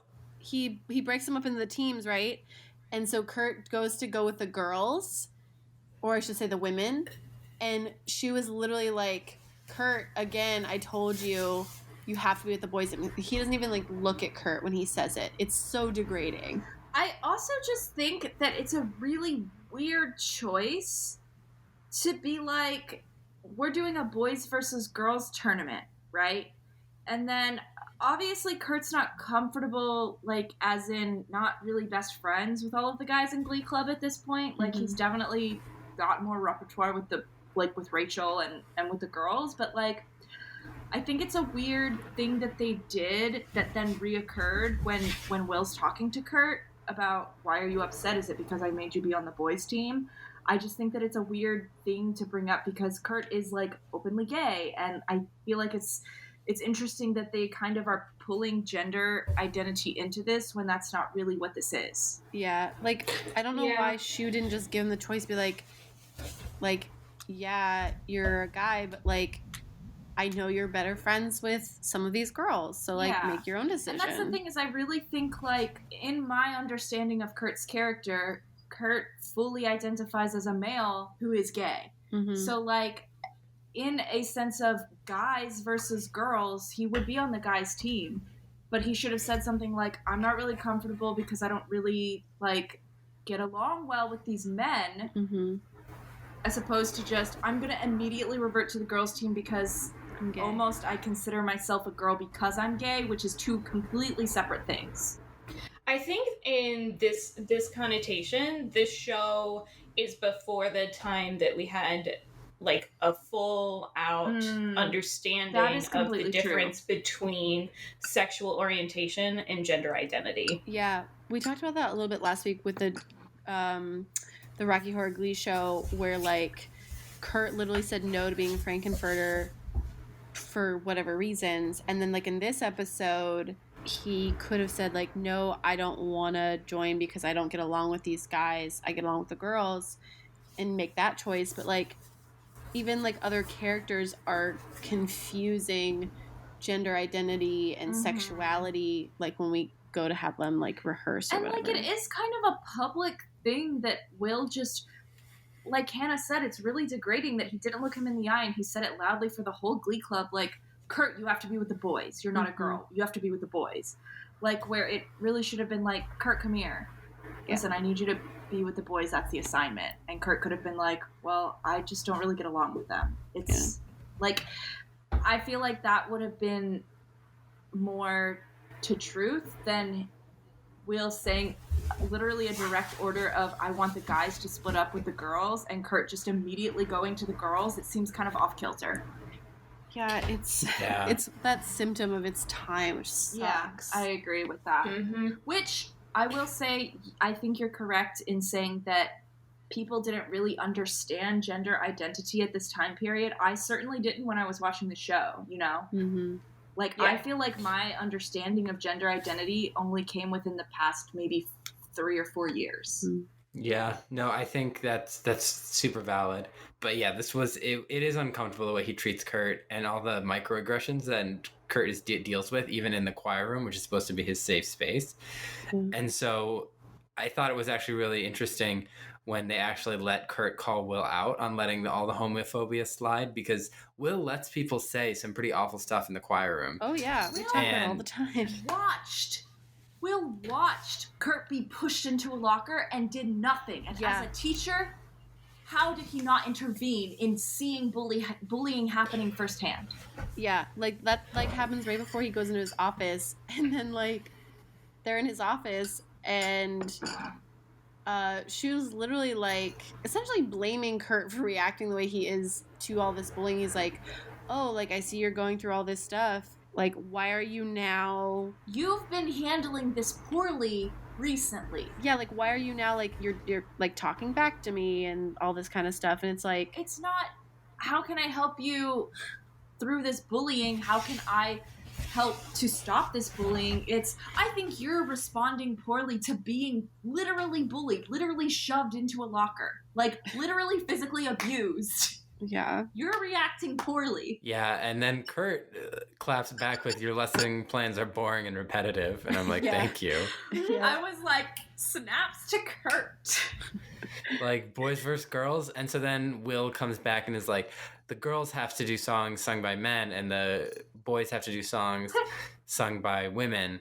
And then the boys and the girls are separated into their groups, and we see Kurt with the guys, and and Kurt has all these swatches of like costume designs and what he's talking about, like Diana Ross. So, and the boys are like, well, if we're supposed to be opposite, isn't that just like what you would expect you to do? And they're like, why don't you just go spy on the Warblers? And it's like, the boys are really mean and dismissive to Kurt. They are, especially in a situation in which Kurt should be thriving, because like he clearly spends a lot more time with the girls and has a better like knowledge of what they should be doing for this assignment, and they're so mean to him, to the point where he literally just accepts what they say and goes and does it. I do think that it's really shitty that the guys are immediately so dismissive of his suggestions when this should be something that they really look to him for, because it's like the one assignment they've been given where he can really take charge. Well, they also did have this time when they were doing Gaga versus Kiss a while back, and I think Kurt ended up going with the Gaga side because none of the guys wanted to do Gaga. So it's like that sort of repetition again, that like Kurt's sort of feminine side coming out and being able to like, he could have helped the guys crush this in a way that was really interesting, and none of the guys wanted to have it. But another thing is that like Kurt and Finn are currently becoming closer because their parents are dating, and like they almost like moved in together and became like essentially roommates in the same bedroom. Drake and so Josh. Like they were roommates. Oh my god, they were roommates. They were almost roommates. Though Kurt did have a very big crush on Finn for a very long time. Oh, I'm gonna bring that up a little later. But no, like there's like that context of it, like they're actually kind of becoming family in a way. And like Finn's not at all standing up for Kurt. So like Kurt could literally go back to his dad and be like, hey, this is what Finn was doing to me at school today. What do you think about that? It's really uncomfy. But it's like, just, it's all out of context. In some sense, it seems like Kurt just, because they had a few moments of, I guess we're kind of brothers now, he just lets Finn do whatever, you know? Like, who knows?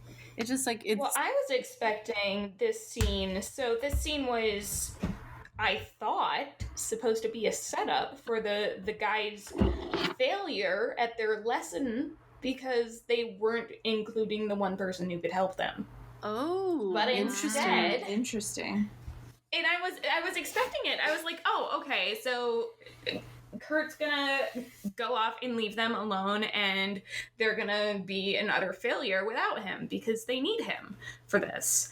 No, instead, their performance becomes an actual literal apology that apparently everybody loves. I didn't like that at all. And no one knows who wins at the end. Everybody wins. It is... except for women. Except for women. Women lose really big. They lose with every episode, Hannah. Another thing, so like, we're probably gonna like transition into Kurt going to the Warblers. I have some feelings. Fun fact, as soon as Shu said, oh, the Warblers Adult Academy in Westerville, Ohio, I was like, Westerville? That's by Columbus. That is an hour and a half away. It's an hour and a half. So that means Kurt had to drive an hour and a half there, and then an hour and a half back. That's 3 hours. And then plus traffic outside of Columbus? No, thank you. That's a lot of driving. I always thought that it was just a town over, the Warblers.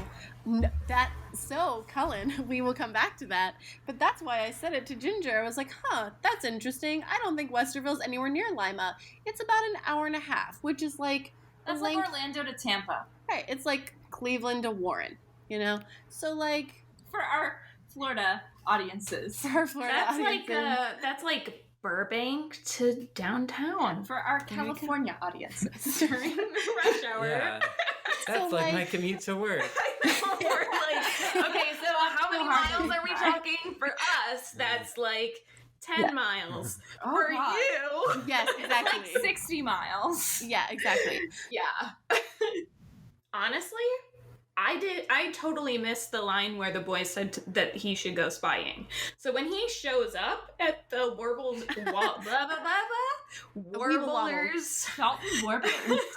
people swabble, but they don't fall down. That's true. Oh my God. Just stating facts. Weebles wobble, but they don't fall down. They didn't fall down. That will be covered in the Gleeboot. But I had no idea that he was supposed to be there to spy, and I just was like, oh, okay, he went to go check out this school because he is having such a hard time where he is right now. That's the whole reason I thought he went. So he's at Dalton, and everyone's running around, and he's like, oh, what's going on? And he meets this teen, this fellow teen, who's like heavy breathing over here.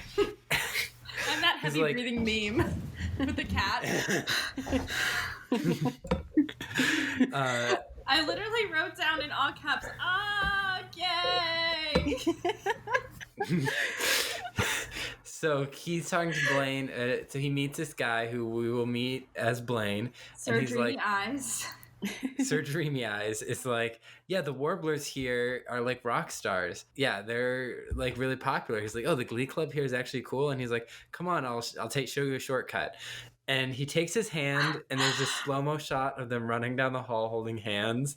Kurt's like looking around. I literally wrote in all caps, running through a field of flowers together. I have this, why is he holding Kurt's left hand? The opposite hand. Yeah, it was real weird. It was very... Kurt was using another hand to hold his bag up, I think. I know that's why, but it's just a really awkward running shot. Yes, it is, especially in slow motion. Have you met a brand new student and you just were like, let me show you around, and you grabbed their hand? Like, gay or not gay? I have both perspectives because I'm bi. But like, I have never, unless you're extremely sexually attracted to somebody, your first option is never, let me grab their hand. I even think if you're sexually attracted, like, you're not going to automatically just, like, grab their hand, especially if you don't know them. But Blaine, I guess, just has that confidence. He's one of those people who touches you, like when they're talking, like, oh my God. Like, have you heard about this thing that they like touch you when they talk about you? But yeah, like, so like if you felt uncomfortable and I felt like connected, like that's the thing is that like there's gonna be two different experiences and like you can't ever guarantee that it's always gonna be the positive one. And that's the thing is that we know Kurt has a little bit of a stalking problem. So like considering his reaction in that scene, Blaine literally had no idea what he was signing up for when he grabbed Kurt. Or Kurt was like, oh my God, someone just like me, just as avoidant of personal boundaries. So they go to this student lounge room. The senior lounge. That's what he said. The senior and the Warblers start singing Katy Perry's classic Teenage Dream. Controversial opinion. It's better than the It is. It's so much better. I literally wrote in all caps, I stand Darren Criss. He is my teenage dream. First of all, I love acapella. And I really, really like all men's acapella. Just because I think it sounds nice. I got the Warblers album. You got the Warblers album? I did for Christmas in the 10th grade. My best friend gave it to me. And honestly, that album slaps. It does. Every song. No, like literally when the song started, I literally like didn't write any notes because I was just, it's such a good number. It's so like fun to see like the other students who you see like aren't in the club are like being cool about this whole thing, and Kurt's just like so like happy. It's kind of like he walked into Nirvana. Yeah, it was really sweet, like looking at Kurt's face and seeing just how excited he was. And it obviously like some of it was catered towards Blaine being dreamy, but I think that most of it was catered towards the fact that he walked into this group of men that were all accepting of each other. And like in this group you can see tons of different races and like personality differences, just even in the song, which hairstyles. Which I there's really enjoy. A guy in the Warblers who has a bright blonde Russell or a Kurt Russell hairdo a la the 80s. It is uncomfy to look at, so I looked at everyone but him. I'm not gonna lie, I was into it. I didn't want to tell Hannah in the moment, but I have like kind of a thing for long hair on guys, so. Oh, totally. But that's not the right cut to have in 2010, I don't think. That's what you think. You're right. I am anti that haircut. Ginger is pro that haircut. That whole scene is so perfect on a number of levels because it's like they're singing Teenage Dream and this is Kurt's teenage dream, and both romantically and both like what he needs, safety, and so wow, that's beautiful. I'm gonna cry. So Cullen, you're just speaking the words of my heart. So it's one of those times where Glee just nails the use of a song as a musical device. It was so well done. And I just, honestly, like I said, there were so many uncomfy moments for me in this episode. And in this moment, I was fully enamored by the show. Yeah. My heart was full. I felt that little, like, buzz you get when you're watching a musical for the first time. Like, I felt fully invested in what was happening and in these characters and in this relationship and everything that was going on. And I was feeling the excitement that Kurt was feeling. Mm-hmm. And that was kind of special. Like, you don't get those moments very often in a TV show. Especially Glee. Especially Glee. Yeah, I was going to say, in Glee. Glee follows a peaks and valleys kind of storytelling system of like high peaks of like, oh, this is really good, and then deep, deep valleys. Valleys that are underwater really and you're drowning. Usually the peak and valley system is meant for dramatic moments. In this not case, it's story just the quality of the writing. Yeah. And then I really do think from a writing standpoint, they did a good job of building up Kurt's arc through, you know, his narrative through the episode to be at that point of such exasperation of where he was and how everybody felt about him at his school, that like this really felt like his Santa Fe kind of moment, like seeing the light in the distance. Mm-hmm. Oh, great reference to a great song. Yep. Why, thank you. Love Santa Fe. Santa Fe was my teen angst jam. What? Oh, interesting. It's a song from Newsies. Oh, I've never seen Newsies.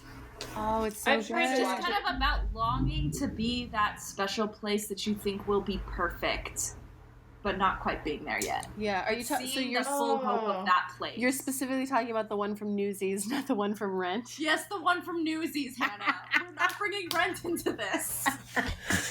Sorry, personal I didn't mean to trigger you. philosophies never want to be somewhere that you're not.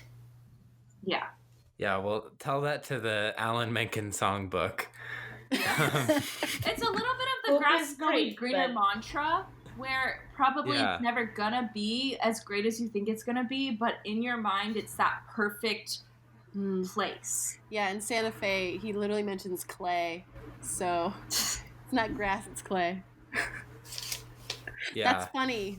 You're funny. People laugh.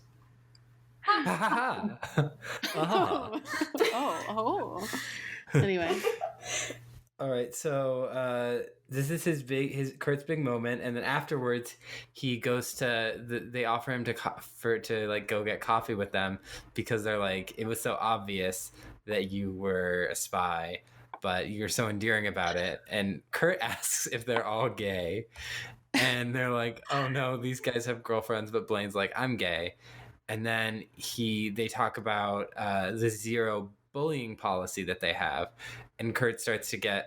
Hannah and I were literally like, zero tolerance harassment policy at a high school? What? Yeah, that's so, like, 21st century, because every school in the country, or a lot of schools in the country, are still stuck in the 20th century. So amazing. Zero tolerance. Wow.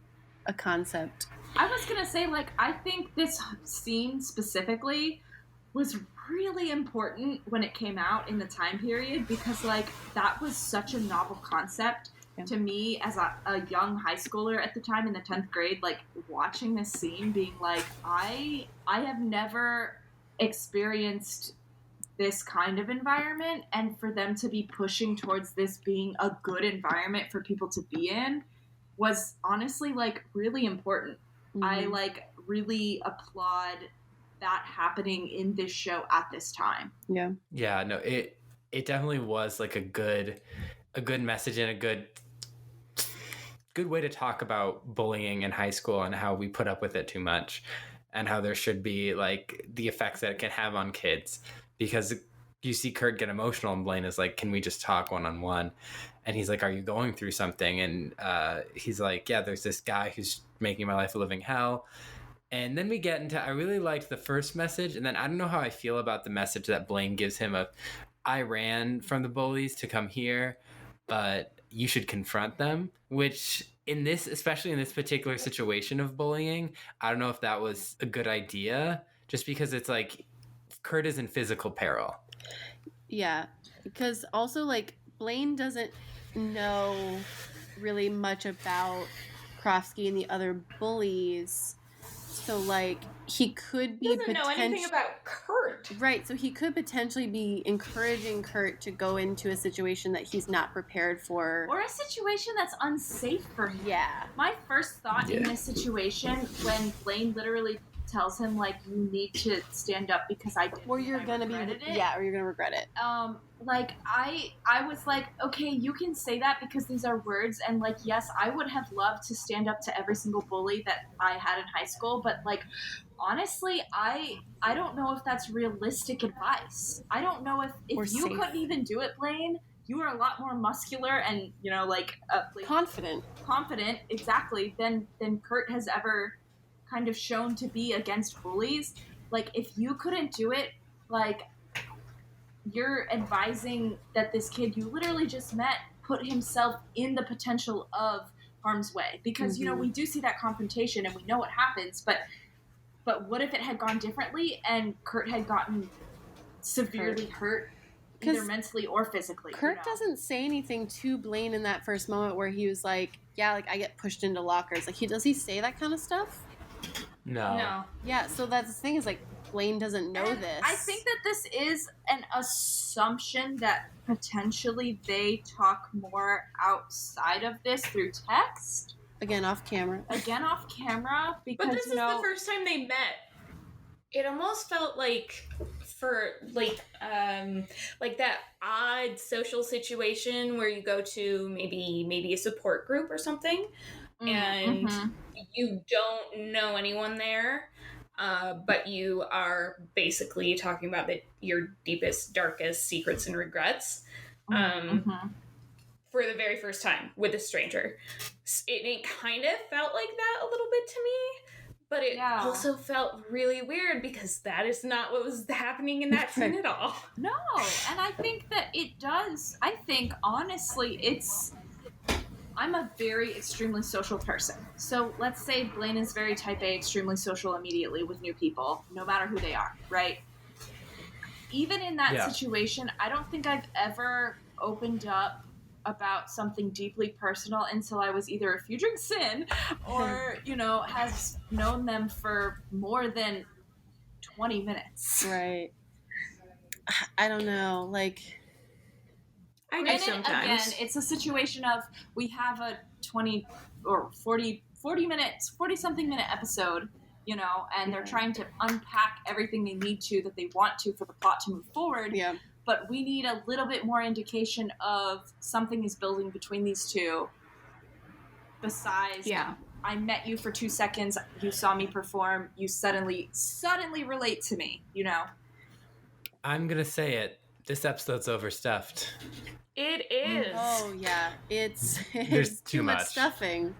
Honestly, I felt myself, and granted, I know that I have a little bit of love for Blaine, so I'm not going to deny that, but I felt myself during all of the other moments of this episode thinking, like, I just want to know about Kurt's arc. Like, I don't care about anything else right now except for Kurt. Yeah, and kind of we really didn't need the Puck and Artie stuff. No, I don't think we did at all.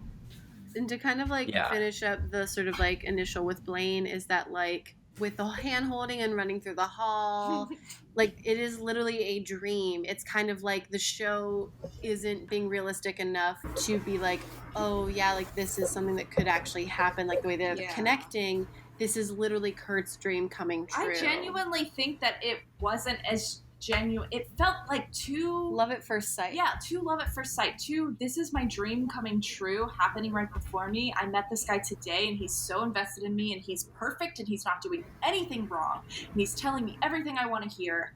And it felt very and it worked. I unabashedly can say it worked on me. I squealed and I was like, this is so gay. I love it. I ship it. And afterwards I was like, why am I into this? Yeah. This is not realistic. Yeah, I'm not even really even realizing that what Kurt or what Blaine was trying to tell Kurt could be potentially bad until we start talking about it. It's a little bit toxic. I immediately was like, this is kind of sweet that he's relating, and then was like, no, this could be putting him in harm's way. He doesn't know Kurt, and he doesn't know the situation. He just blanket doesn't know it. Yeah, but Blaine is a teenager, so it felt like real teenage advice, but it didn't feel but the show didn't challenge it or contextualize that. I think Kurt could have been but I'm getting pushed into lockers. What do you think about that? And then Blaine could have been okay, let's approach it from this point then. Yeah, I agree with that because I feel like Kurt was I have a problem with this guy who's bullying me, right? Instead of this guy's literally physically abusing me and the school doesn't care at all. Nobody cares because I'm gay. And that is a situation Blaine directly associates with. So Blaine could have been well, this is what happened to me and I didn't do this, but now that I know that you could be physically harmed, XYZ approach. Well, I was just going to say that I think that one of the issues with Glee as a show, and it really shows itself in this scene and this plot line, is that Glee tries to tackle very serious issues, but doesn't handle them seriously.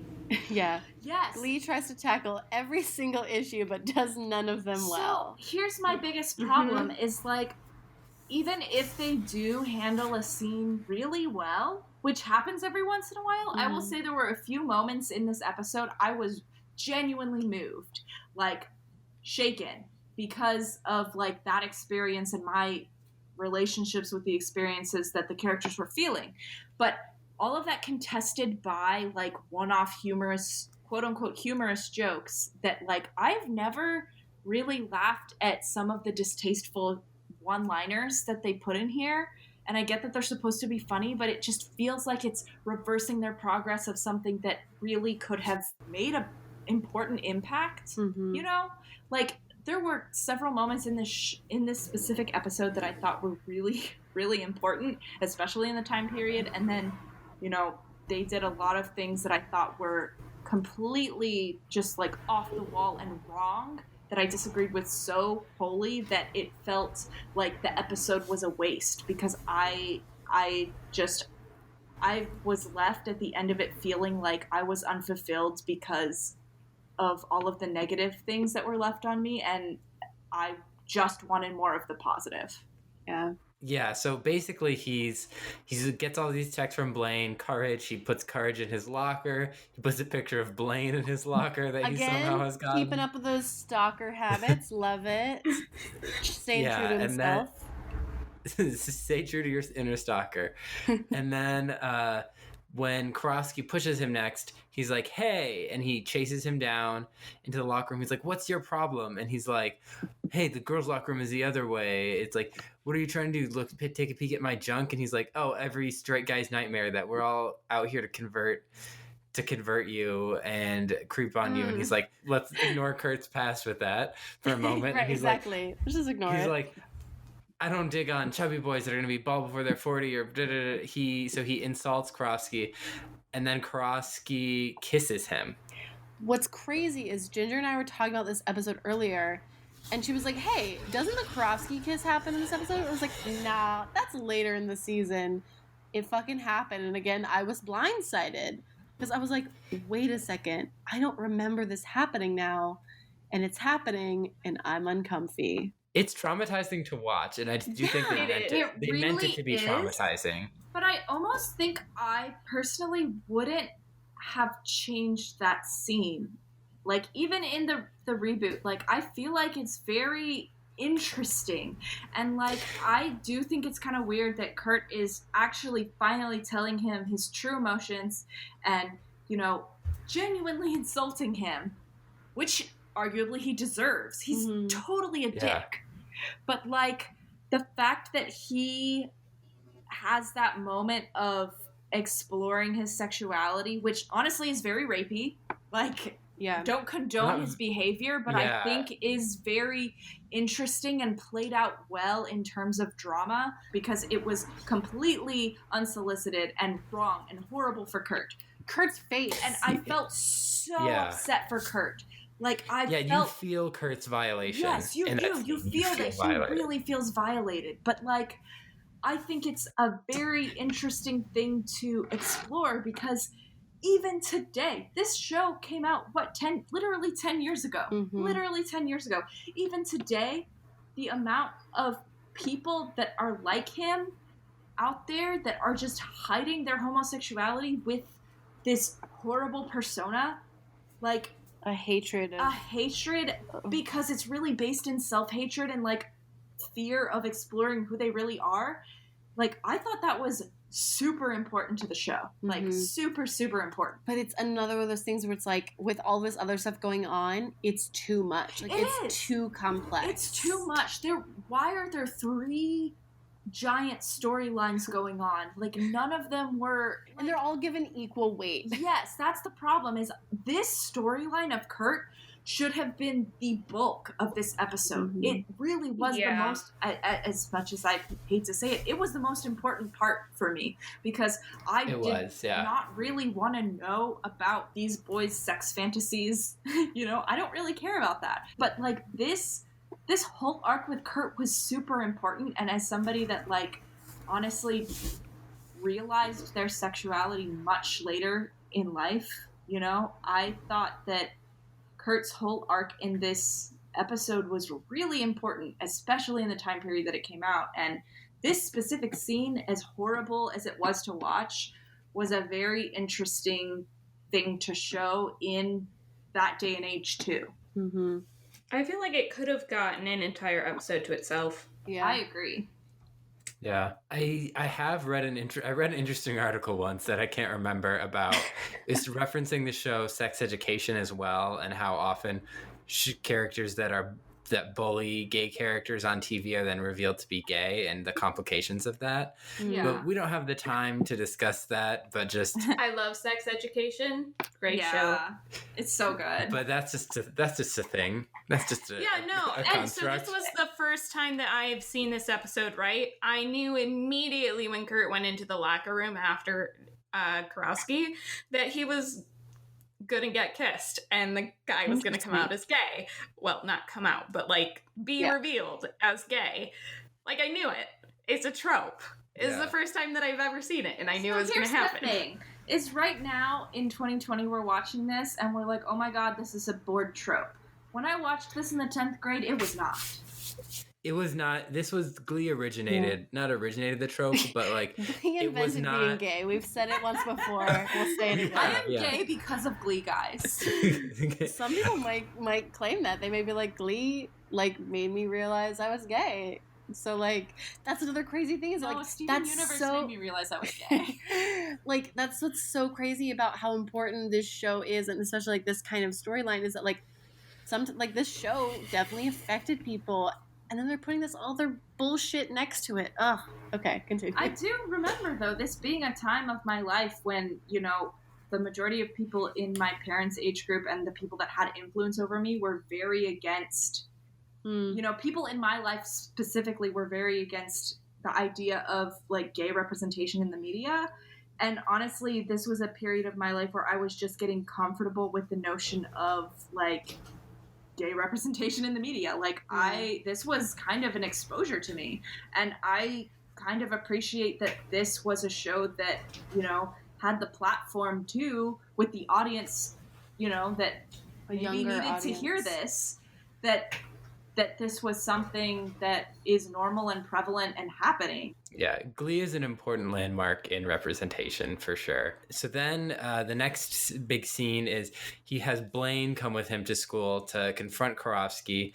So Blaine drives an hour and a half from Westerville. Hour and a half for a boy he just met. In the middle of the school day. All right, I'm done. Logic, guys, logic. And they confront Karofsky about it, and Blaine's like, I know about the kiss. He's like, I know you're feeling confused right now, but you're not alone. Oh. And he... Wait. You missed a very important moment to me in the show, in which Kurt receives a text from Blaine that just says courage. And I'm not gonna lie, I like teared up. Because, like, I have been the receiving end of, like, somebody just texting me courage about, like, a situation in which, like, I was actually, like, figuring out how to come out. And, like, I just immediately related it to that situation. And, like, it made me super emotional to see this, like, this almost silent support of just, like, a text of one word and how much it meant to Kurt. And as much as we can, like, definitely, you know, criticize Blaine's advice, the intent behind it was very sweet and very you know, encouraging, especially like to me personally, because I had this personal relation to it. So I was like, this was like honestly one of my favorite parts of the entire episode was like Kurt getting that text. Yes, that is important. I'm glad you pointed it out. Yeah, so then this final scene, they confront Karofsky. Karofsky, like, pushes Blaine up against the, like, fence. So they confront Karofsky. It doesn't really go well. Karofsky's not interested in coming out or talking about it, and he walks off. And then Kurt is upset because he's like, that was the first time I was ever kissed. And I'm like, thank you, Blaine, for not kissing Kurt right away. Same. Oh, my Thank God. God. I literally thought in my head, I was like, oh, my God, Blaine... Like, his reaction to that was so good. It was literally like, Kurt is upset and crying. Blaine's response isn't, oh my God, how can I personally help this? Because obviously, like, I totally, like, get why he's upset. I'm gonna go take him to go get lunch and we can talk about it if he wants to type situation. But, like, I'm not gonna pressure him into saying anything or doing anything that he doesn't want to do, unlike Mr. Shoe. That's all. Yeah. The other thing is that, like, I mentioned this in my notes and while we were watching the episode, is that, like, the episode has never been kissed. Great Drew Barrymore movie, by the way.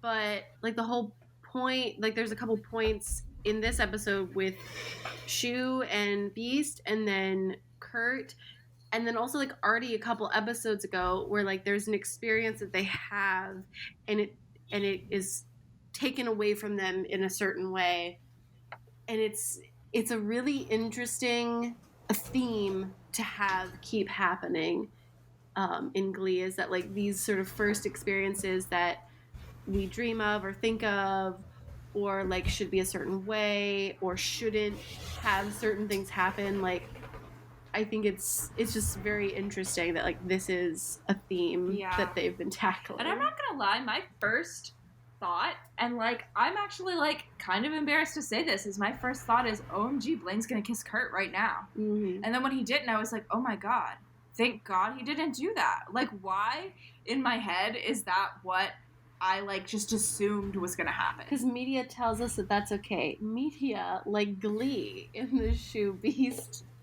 sequence, they tell us it's okay that someone can just kiss you whenever they want. So that's the end of the Kurt storyline, really. Nothing else really happens there. We'll see more about it in the future episodes. It's kind of definitely a more serialized story arc. Well, he does have a shrine to Blaine in his locker at the end, and I literally wrote, I am Kurt, I too have a shrine to Blaine in my locker. Yes. So I think it's actually Tina time. Ooh, Tina time! Tina had 11 lines. Wow. No, I thought she had 17. I thought that's what you were mouthing earlier. You're disagreeing. I thought she had 11. Whatever. I'm she had a lot. I thought it was 11. Don't say whatever to Tina's lines. That's how it happened. Right she now. stopped having I can pull lines. up the transcript. Hold up. Are you really? I'm gonna do it. No. Don't. I'm gonna do it. All right. As you fact check us for the first time in the history of this podcast, let's talk about our least favorite song. Hannah, what was your least favorite song? Least favorite song? I'm gonna go with One Love. The Puck song? The party song. Didn't like it at all. Didn't like the context. Didn't like the cover. Oof. I also don't think I like that song. I think it might be my Imagine. It's your... We all have an Imagine. I am also gonna go with One Love. Me too. It's just not a great song. It just like everything you said, Hannah, the context, the situation, the you know, both the characters that are singing it, just kind of gross. And I don't like the song. Same. Yeah. Not a fan. Ginger, what's your least favorite? What was your song? least favorite? Yeah. I don't like the mashup that the boys did. What was that? It was Free Your Mind. And Stop in the Name of Love. Yeah. I also didn't like that one, but I didn't like One Love more. Yeah. And Hannah, what was your favorite song this episode? I'm gonna go with Teenage Dream. It actually was kind of a close second with the girls' mashup, because I thought the girls' mashup was actually kind of fun. And that was Start Me Up. I say it like a British person. Start Me Up and oh wow, I'm a fake Living fan. on a Prayer. Yeah. I think that one was kind of fun. What did you guys say? How many lines you thought she had? 17. And 11. I got 9.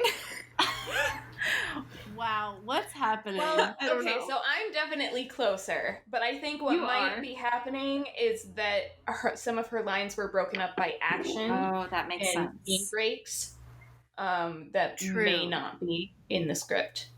Oh, true. Yeah, I guess we should probably qualify. Yeah, because this wasn't the real script. Lines. It was just like a transcript. My favorite song was definitely Teenage Dream. Again, it's a Chris bop. is my teenage dream. It's so good. Teenage Dream is the best one. I was rocking to that Warblers album in high school. Yeah, I played it in my car every day when I got my driver's license.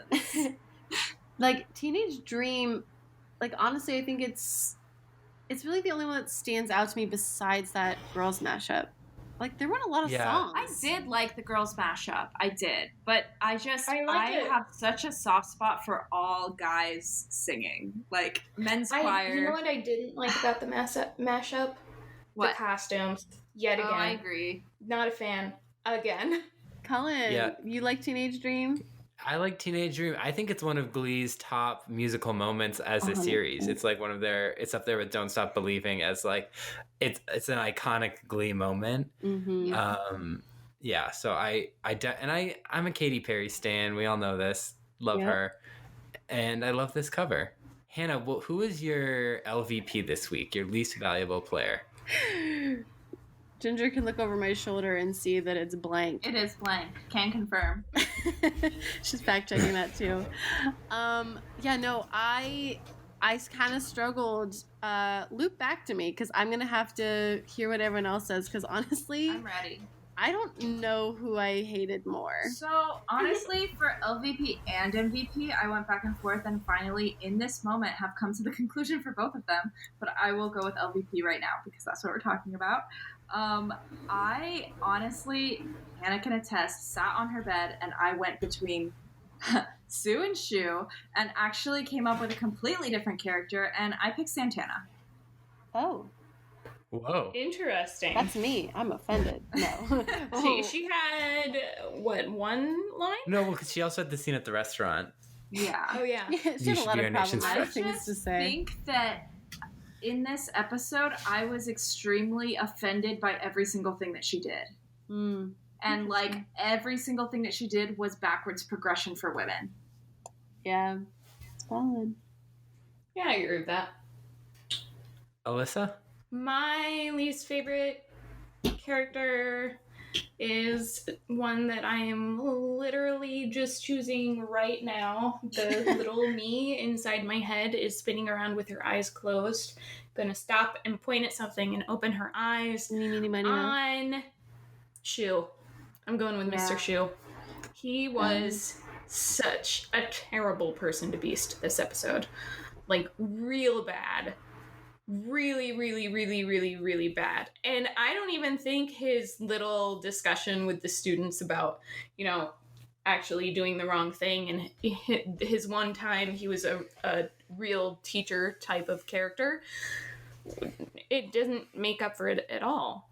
What he did to Beast and how he treated her and the entire situation is just awful.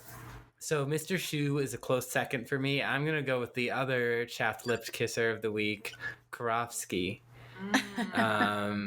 Because he's pretty terrible.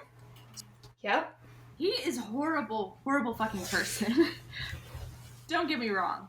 But, like, in a sense, he's going on this weird journey of self-discovery in front of us. So, like, as much as his actions were wrong, it's almost like they were needed for him to understand something about himself. I think it was necessary for us to understand what he's going through with his actions. Yeah. I don't think he necessarily needed to do any of the things that he did to understand what he was going through. I was thinking about Karofsky because I literally was like, he's been awful, and he was awful this episode, but, like, in particular, I think I feel more sorry for him because I understand that he's going through something really painful, even if he is handling everything completely, really harmfully to himself and to other people. So I guess my LVP, I think I'm going to have to go with Shu because, like... I knew you were going to say that. Like, yeah, he's human Nightmare Will Schuster, but, like, this is kind of different from that because, like, he really just overstepped boundaries as a colleague with Beast, as a human being with her, and also just, like, as a leader for his students because of the way he was, like, making them do an apology song. Super weird. Yeah, super not appropriate. Never, that man is never appropriate. All right, and Hannah, who is your MVP? My MVP is gonna be Blaine because honestly, like we already talked about, like how he could have potentially put Kurt into a harmful situation. But honestly, like I thought he slapped when he was singing. I thought it was really cool that like he could provide this sort of solace to Kurt, and I'm about that. Yeah. Allyssa? I'm gonna go with Kurt. because he's the person that I felt most connected with during this entire, episode. And even though we discussed how him, standing up to his bully would be potentially harmful, and in a way it definitely was, I still think he was really brave for doing it. Yeah. And, props to him for finally standing up for himself, for branching out to see other places where he can be happy as himself, for learning things about himself. It's a very Kurt-centric episode, I think, and in a very good way. Yeah. Thanks for pointing out how brave he was, because I think that got lost, but yeah, he was very brave. I'm gonna go with Blaine as well. I'm gonna go with my Glee alter ego. I'm a big Blaine fan, and at least in this episode. Ginger? So I actually wrote down Blaine, but in the past 20 minutes, I changed my mind to Kurt.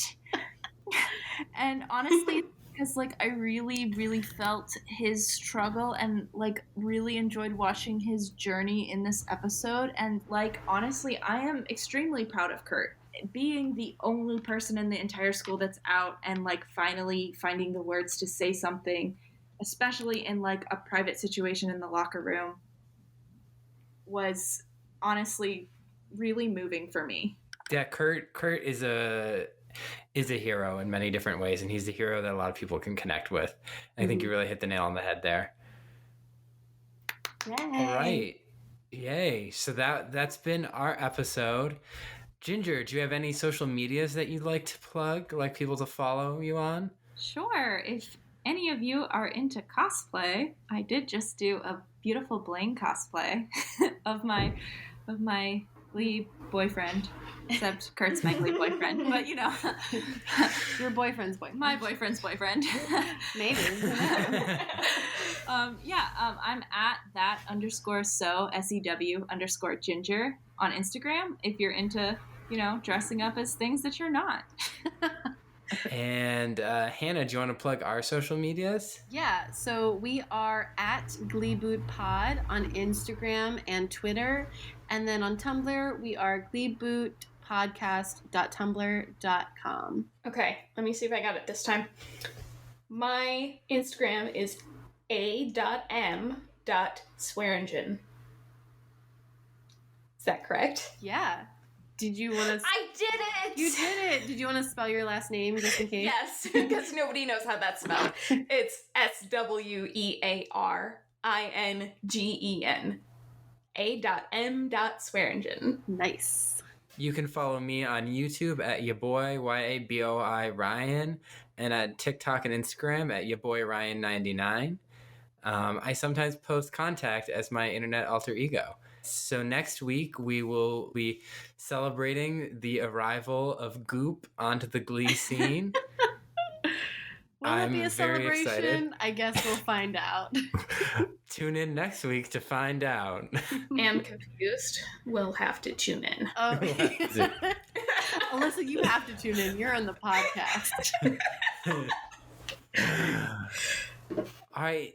Ginger, thanks so much for coming on. I hope you had a good time. Yeah, thanks for having me. I hope you didn't get annoyed with me screaming about my opinions.